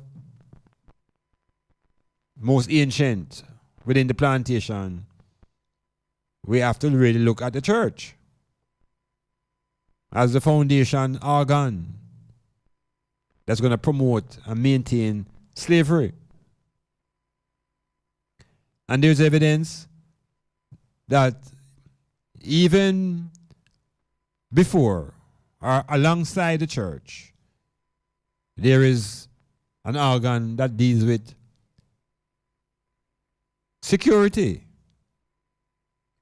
the military. So the church and the military are two critical organs to maintain the body that is called the plantation society. the church, and the military. And as time would have it, as the plantation society would evolve and mechanization would come into being, the emancipation process would be unfolded, and a critical organ called the media would be created at emancipation. And so these organs now become vital to sustaining the plantation. The church, the security forces, and the media. So the African people within life experience didn't really feel oppression necessarily from a government. The oppression came from the planter class, the dominant European class. It came from the church, and it came from the backative of the military. And so it kept the plantation and the enslaved in order and behaved. As much as there were rebellions and resistance, these organs held up. And the church becomes one of the most important organs now in maintaining the plantation slave society. So the system of slavery is what is being held up now by these various organs. A system called slavery, not a government. Establishment of a government now would follow. And these men now who will be labeled as ministers or politicians would get a grip on the leadership now of the plantation society. But before even the ministers of government were established, we must remember that the church had their ministers. And so the first set of ministers that to administrate the plantation were not ministers of government, but ministers of religion. So it is the religious orders that have really tied up the African meditation, not the politicians. The religious orders. And these religious orders now are the sites where the philosophy is maintained. The same philosophy that Peter Touch mentioned, that for so many hundreds of years we've been under the same philosophy. And it's the philosophy that has been engendered not by the politicians, but by the ministers of religion. And it is these philosophies now that hold the black meditation in the plantation society and maintain us a state of mind where the Africans still move subconsciously like slaves. And in the subconscious movement, there is honor bestowed upon things that are white. That ultimately the salvation of the oppressed black people rests upon an image that is white. So there is no liberation. There is no extrication of the eye out of that enslaved condition. Because what they tell us to develop now as a self, that self now goes up with ideas of inferiority. That self begins to feel inferiority, and experience inferiority feelings. The me is also condemned because the me is black. So the me is relegated because of its condition, its blackness. And the self is embracing images that are white. And you figure that the government is the problem. The government just comes and holds the status quo. Because whenever the government is in trouble, the government goes to the church. So until this plantation and its occupants realize that the key to the enslavement of the people rests not with the politicians, but rests with the ministers of religion. It begins with the Catholic Church. It begins with the break-off between the Catholic and the Anglicans. But both of them are under the umbrella of one book. And that book is the King James Version of reality. And until black people extricate themselves from King James reality and place themselves into the reality of Africa and ancient Ethiopia, then the problem will not be about government. The problem will be about African people still being slaves to a white-dominated society and culture. Metamorphosis. Eternity is a temptation of time. To dance is to be master of time. His pleasure is to control mind. Universal remedy, cure for you and cure for me. Universal remedy, cure for you and cure for me. Dr. Street is the one you get to meet. Whoa. Dr. Street is the one you got to meet. Oh yeah, yeah. Dr. Street is the one you got to meet. Whoa. Dr. Street is the one you got to meet. Oh yeah, yeah. Memory was a treacherous thing. Souvenirs and golden rings. His life is an exhibition to death. With all those arrows and knives and hatchets, machetes hanging there on the wall. Talking gongs and instruments used for divination. Silent statue chiseling strokes of charity. Dr. Street is the one you got to meet. Whoa. Dr. Street is the one you got to meet. Oh yeah, yeah. Dr. Street is the one you got to meet. Whoa. Dr. Street is the one you got to meet. Whoa. Time is settled down by ruins. Rusty rotten river trout. His world is full of fetish forest. Dusty museum of life. Shadows of jawbone sticking to a lazy silver spoon. Hazy brown eyes echoing with laughter. Dr. Street is the one you got to meet. Whoa. Dr. Street is the one you got to meet. Oh yeah, yeah. Dr. Street is the one you got to meet. Whoa. Dr. Street is the one you get to meet. Oh yeah, yeah. Come on, my ginger girl. There is a rocky, rugged road to go. Come on, my ginger girl. There is a rocky, rugged road to go. Beside your journey from the plains of the no man to the promised land. Beside your journey from the plains of the no man. So we're using the analogy of the human body and the society in which we live. I'm saying that the human body has organs and systems that make it functional and efficient. And so the plantation society, which is akin to a body, also has organs.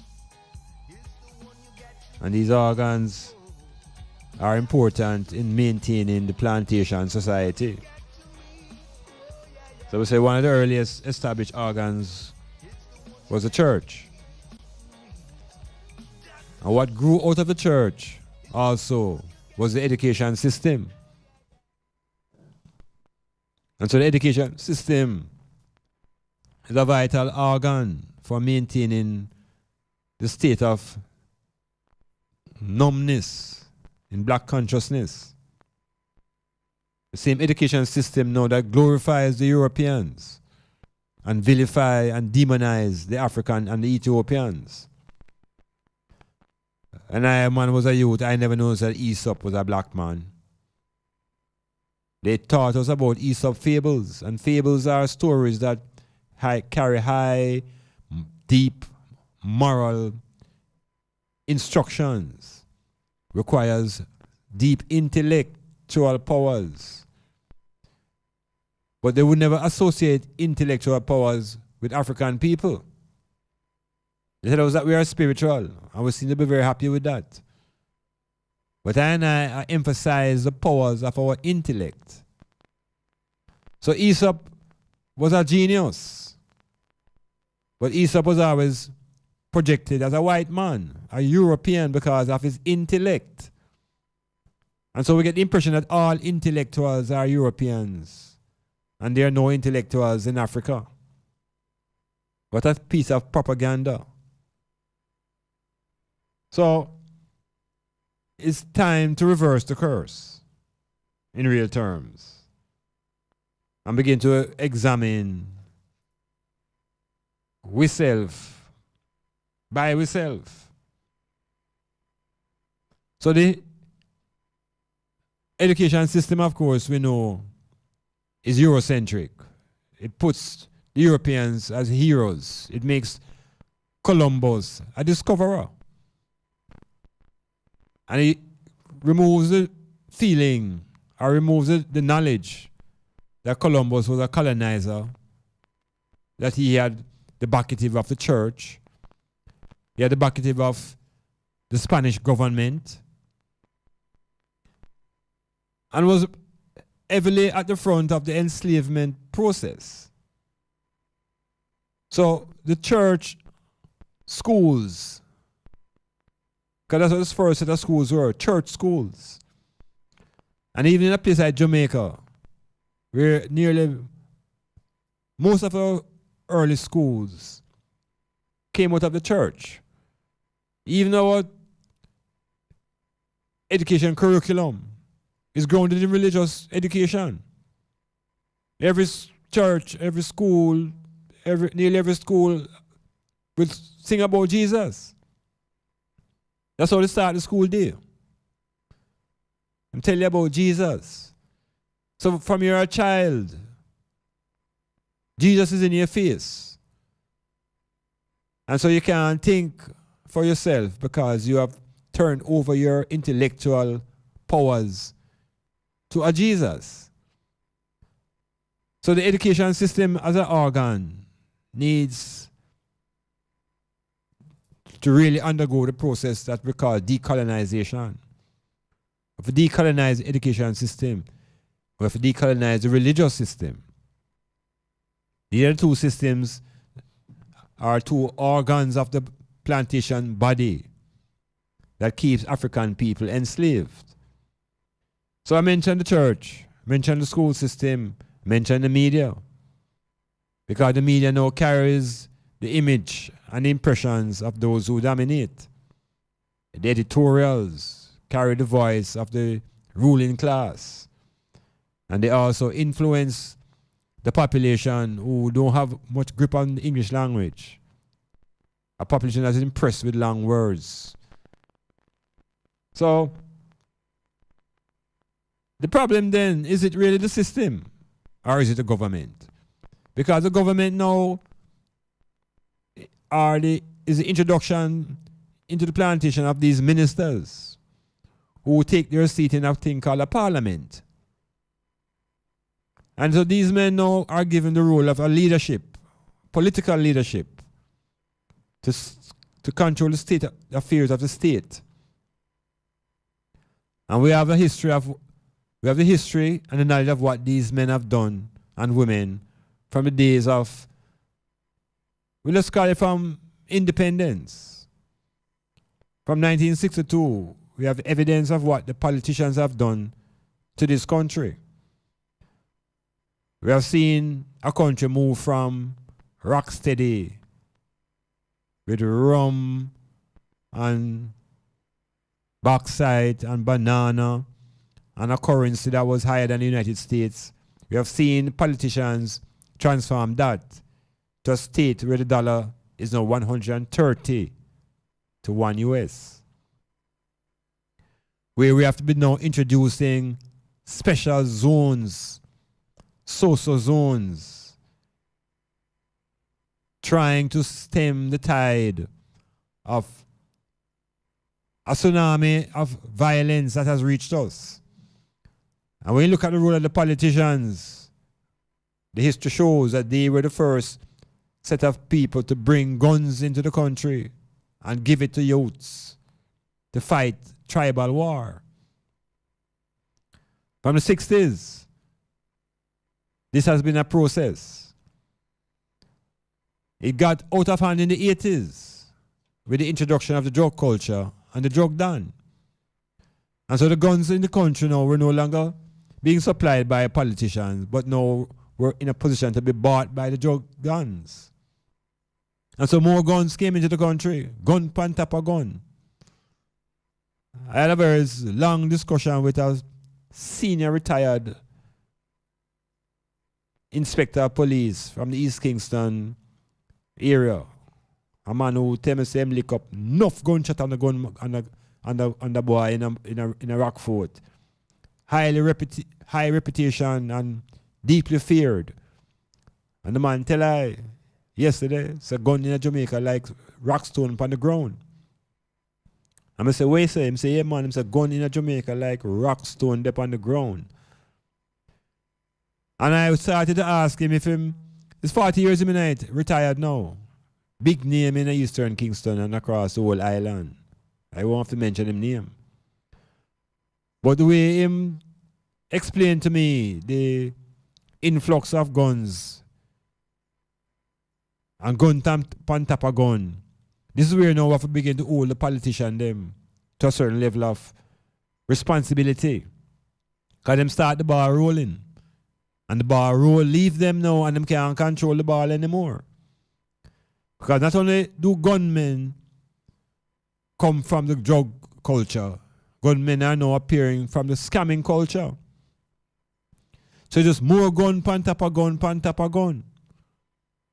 And the government from the days of Zaki the High Priest, through Massop, through Jim Brown, to the present, have always created these little special task force to deal with the crime. These are bandages because the flow of guns is incessant. There were times in the 70s when there were a lot of airfields in Jamaica that would take ganja in and out. And I don't think all those airfields have been totally blown up and shut down. We have our ports. We have borders that we can't control. And so the island have more gun than you can think about. Gun pan top of gun. We see now where the government is offering money to turn in guns. These are band-aid methods because the guns have been here from the 60s through the 70s. 40 years, 50 years of guns on this island. We probably have more guns than where they're at Texas. So rather than just point out the problem and become critical of the government in their attempt, as they put it now, to control crime, they have missed the point because crime is not the problem is violence. But I want to make a recommendation based upon how the country running now. Is that Jamaica now is no longer the same size, and I put size in quotes, as the 1960s. Jamaica has grown much in terms of people's mobility, people's knowledge of the world, people's insight, communication. Everything has changed and has grown much. And the politicians have remained the same. They've remained in their parliament. And they've tried to control the the things that are not right in Jamaica from Kingston. And the country has gone beyond being controlled from a single point. So I suggest now that in order to really get a grip on the violence that is creating the crime wave, we have to begin to look at the island in sections. And we have 4 sections already. We have 4 regions. We have a South Central, we have a Western, we have a Northeast, and we have Kingston and St. Andrew. We have 4 regions.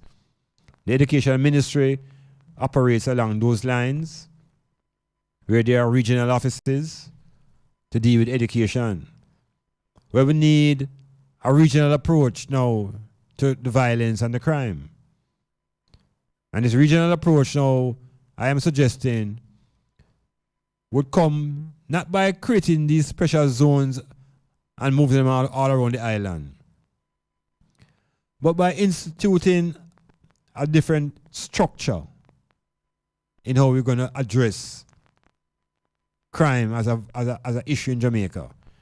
And the structure that I'm suggesting is that we deal with crime at a regional level. That each region needs its own commissioner. Each region needs its own commissioner of police, where the concentration by each commissioner would simply be in his own confederation and not an whole island.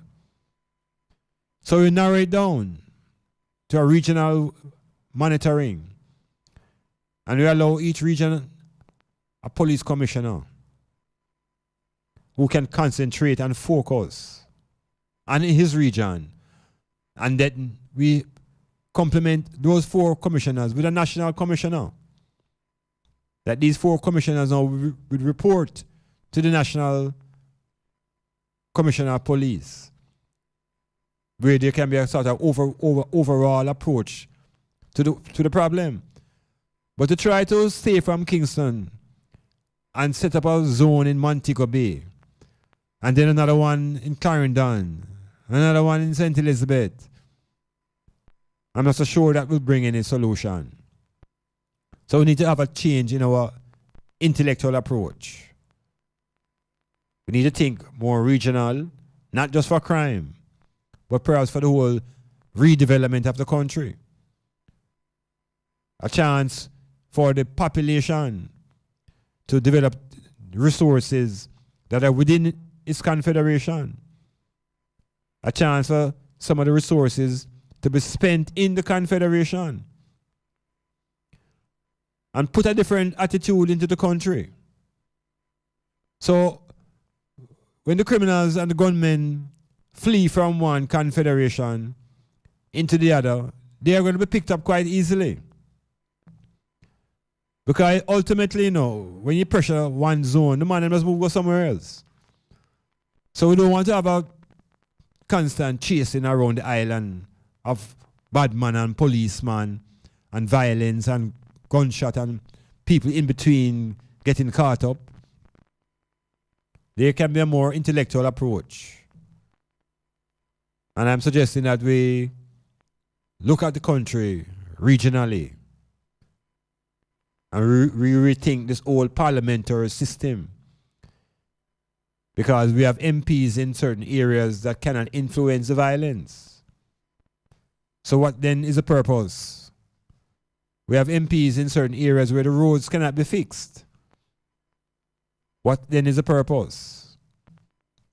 We need to think regional as a methodology of addressing the violence. Metamorphosis.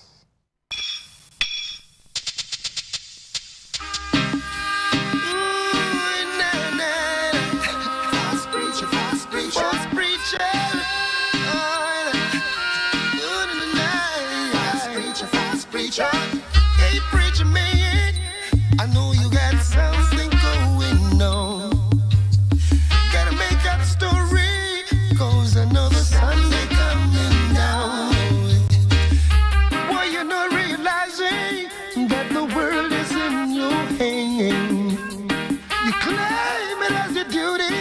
So you should make them understand, oh, cause you will hear as an example. And you got to set things right. An international. There is a message on this WhatsApp. Simply says, he who defines you controls you. Yeah. He who defines you controls you.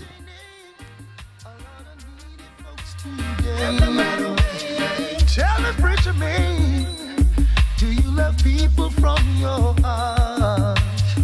I'm not saying that you don't, but now's the time you make a start. Oh, you can't just tell the people one thing and then you turn around and contradict the same thing and turn us into clown. Whoa. Then we have the ministers of religion telling the people that they are born in sin.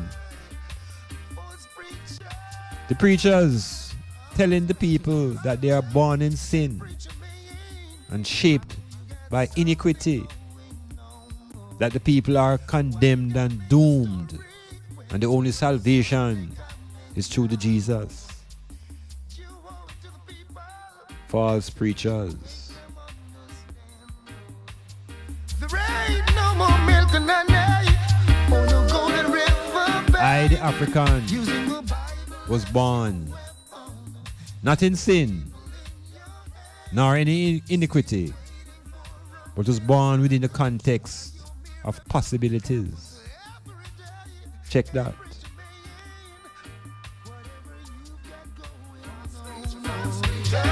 Gotta stop it right now before we bring the Father down. I know you wouldn't like it, no, cause there is so much to be revealed, boy. Don't let the Father come down. No one catch you in the steel, oh, cause you In the ancient tradition of the ancient Egyptians, there is no original sin. There is no original sin. Check that. You got no people in your hand. Tell them there ain't no more milk and honey or no golden river bank. No, no, no. Preacher man, false preacher. False preacher. I'm talking to you. False preacher. Oh, no. Oh, speak the truth. False preacher. Speak the truth. For once. Heal up Jamak. Heal up all the man in Berrydale. I see the eye text. Yes, if I think of a thing in a thing, I won't tell you what them say. Say if a cow go to a goat pen to have a calf, is it a goat or a cow? Yes, people must know where they're from. Serious thing, Jamax.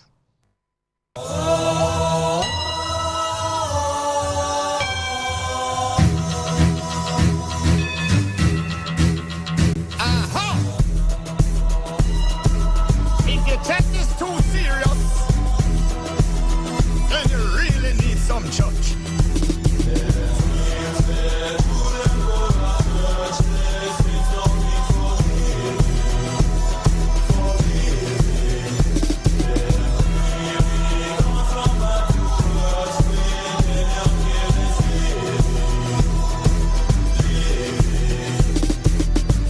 When I go church from all long, rather sleep through the morning and put on a slam. But me woman, she a pressure me fi go confession. So me decide fi go and kill the conversation.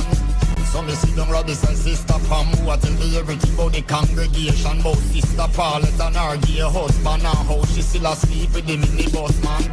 Sister Gwen claim she a Christian, but last night them catch her in a stone love session. She a do the dirty dance to the Mataran song, and I say she get the thing. So we are blessed up Kaba. And we are blessed up Maka. And these hills coming out of Berrydale. Heal all the man them in those places.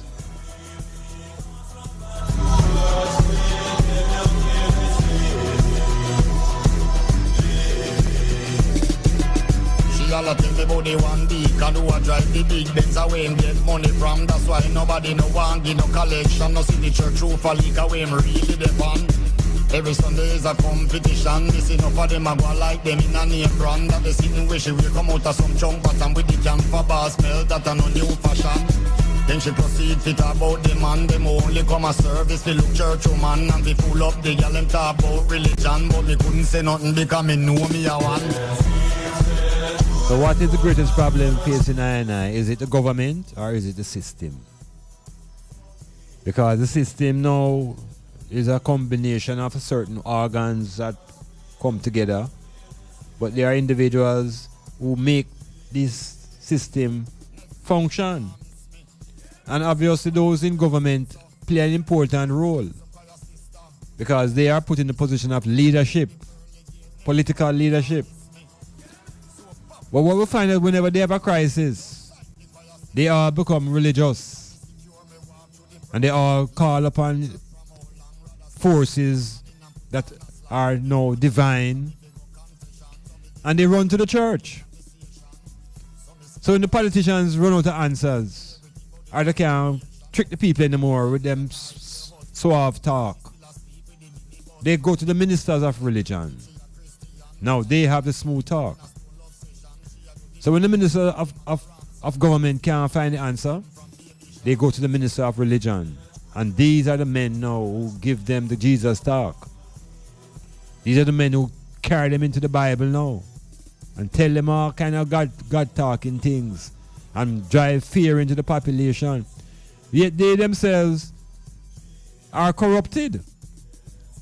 Because the same ministers of religion now, these are the men who will find harassing babies and picnics and all kind of devious behaviors. We even hear that one particular denomination calling for a repeal of the buggery law.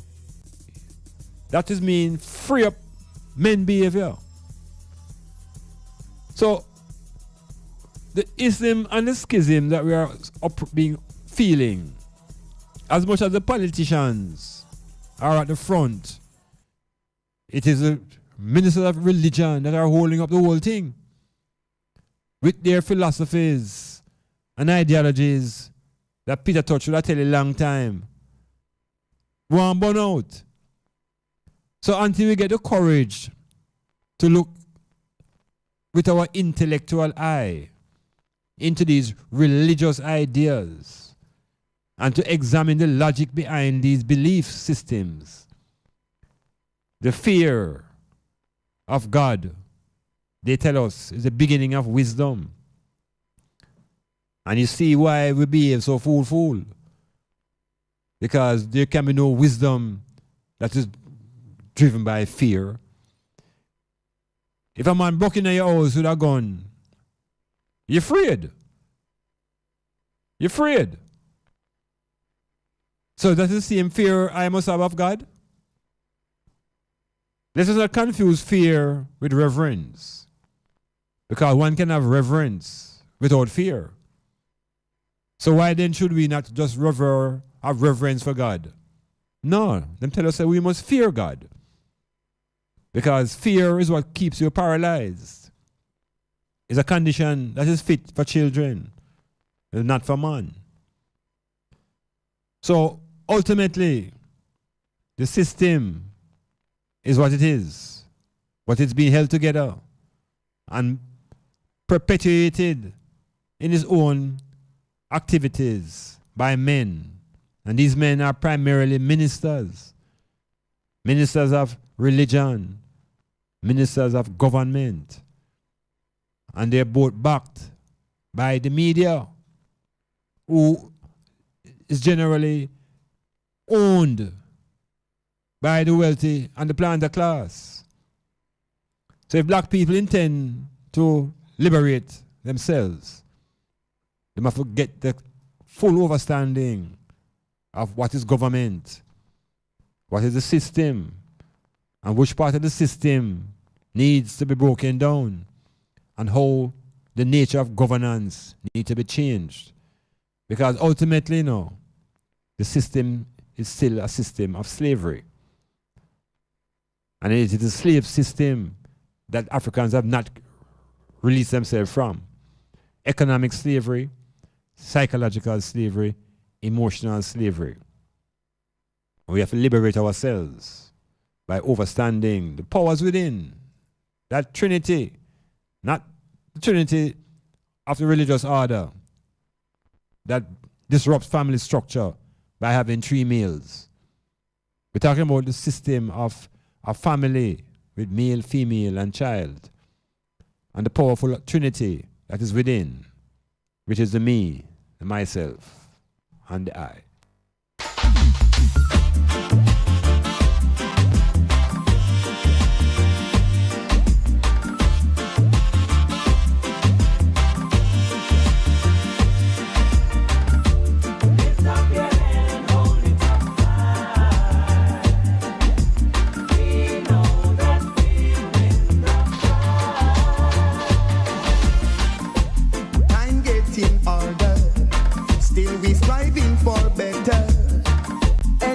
Gonna stop till the battle is won and we get justice. Cause if you lose your stand, anyone will try to push you over, over and over. Lift up your head and hold it up high. We know that we'll win the prize. Lift up your head.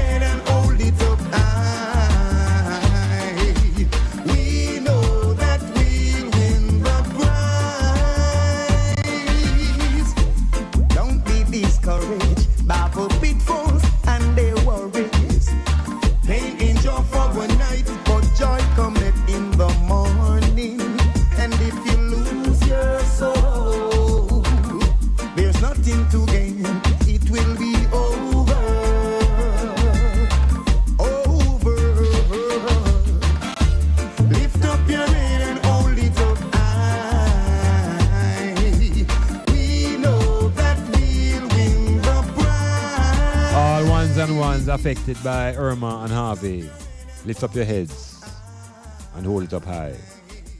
Just do that and stay positive.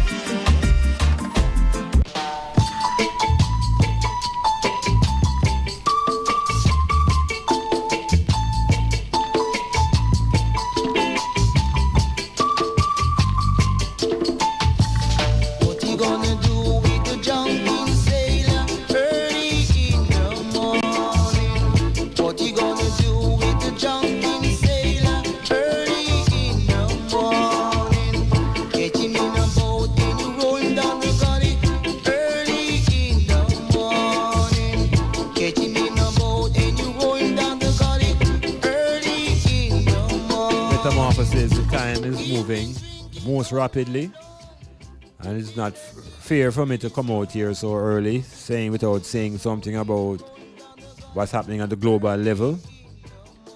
And I wanted to say something about the American situation, not the hurricane in Houston or what's happening in Florida, but with something that's happening at the highest level, which is the leadership that is creating this disturbance in the whole world, this unstable type of leadership.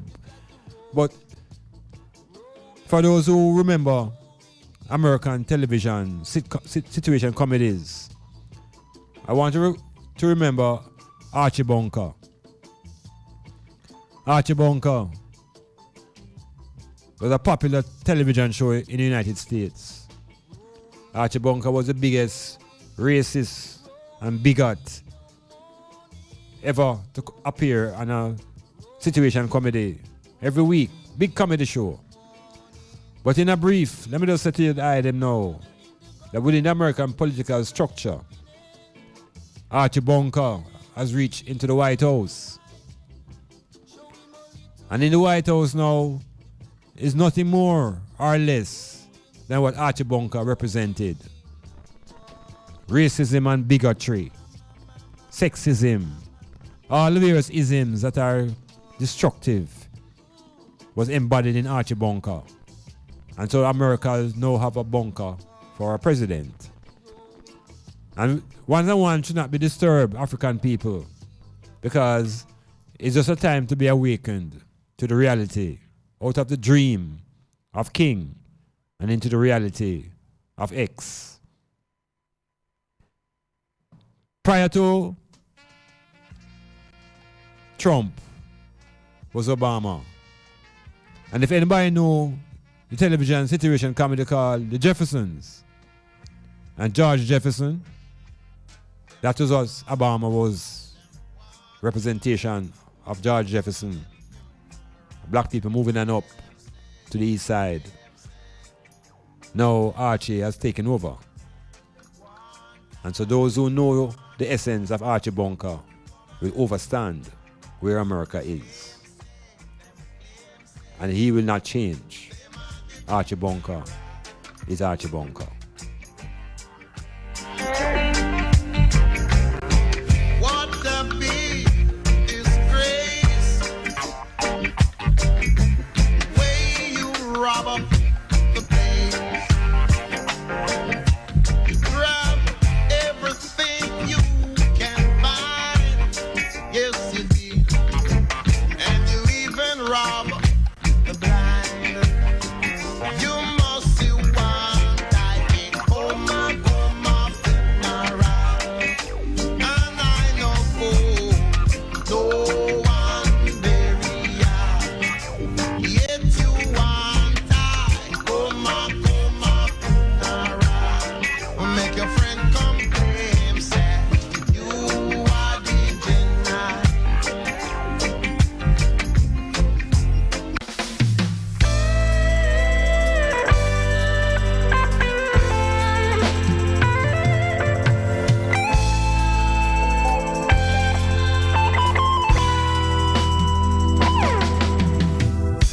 Now living in a Babylon ain't easy. Said living in a Babylon ain't easy. No way. Temptation on my right hand, evil on my left. I'll stand up and fight. Oh yeah now. Sadamasagana. In a positive way, Sadamasagana. In a positive way, I've got to pray to Jah to have some mercy, to keep me safe and guide me to travel on my way. Temptation is so strong, but I must fight it. I'll stand up and fight. Oh, yeah, now.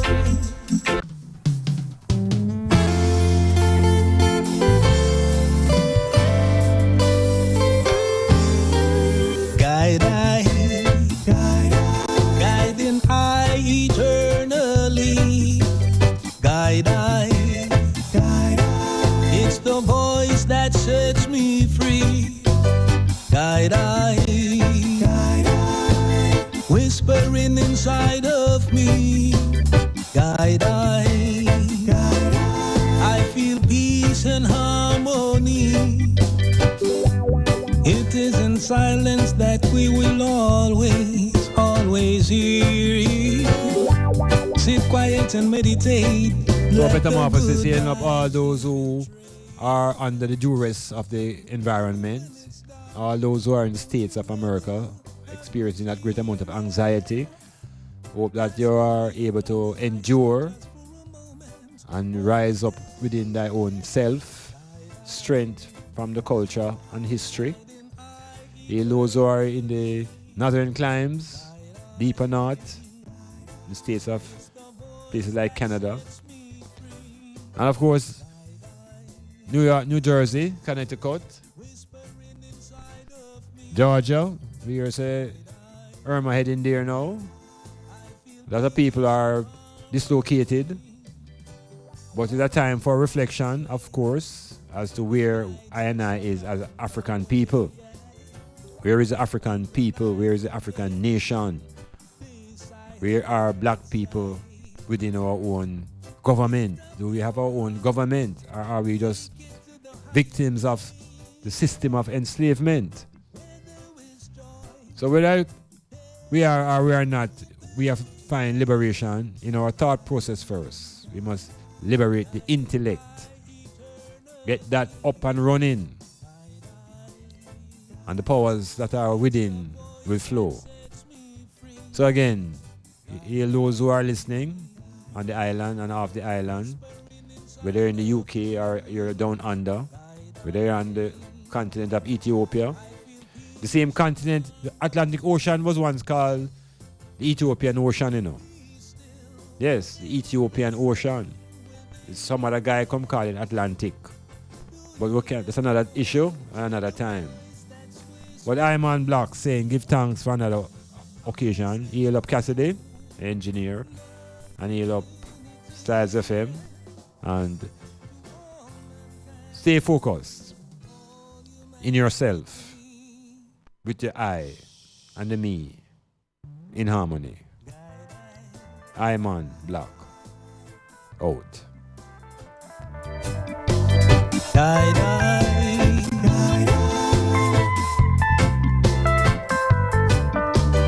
die, die,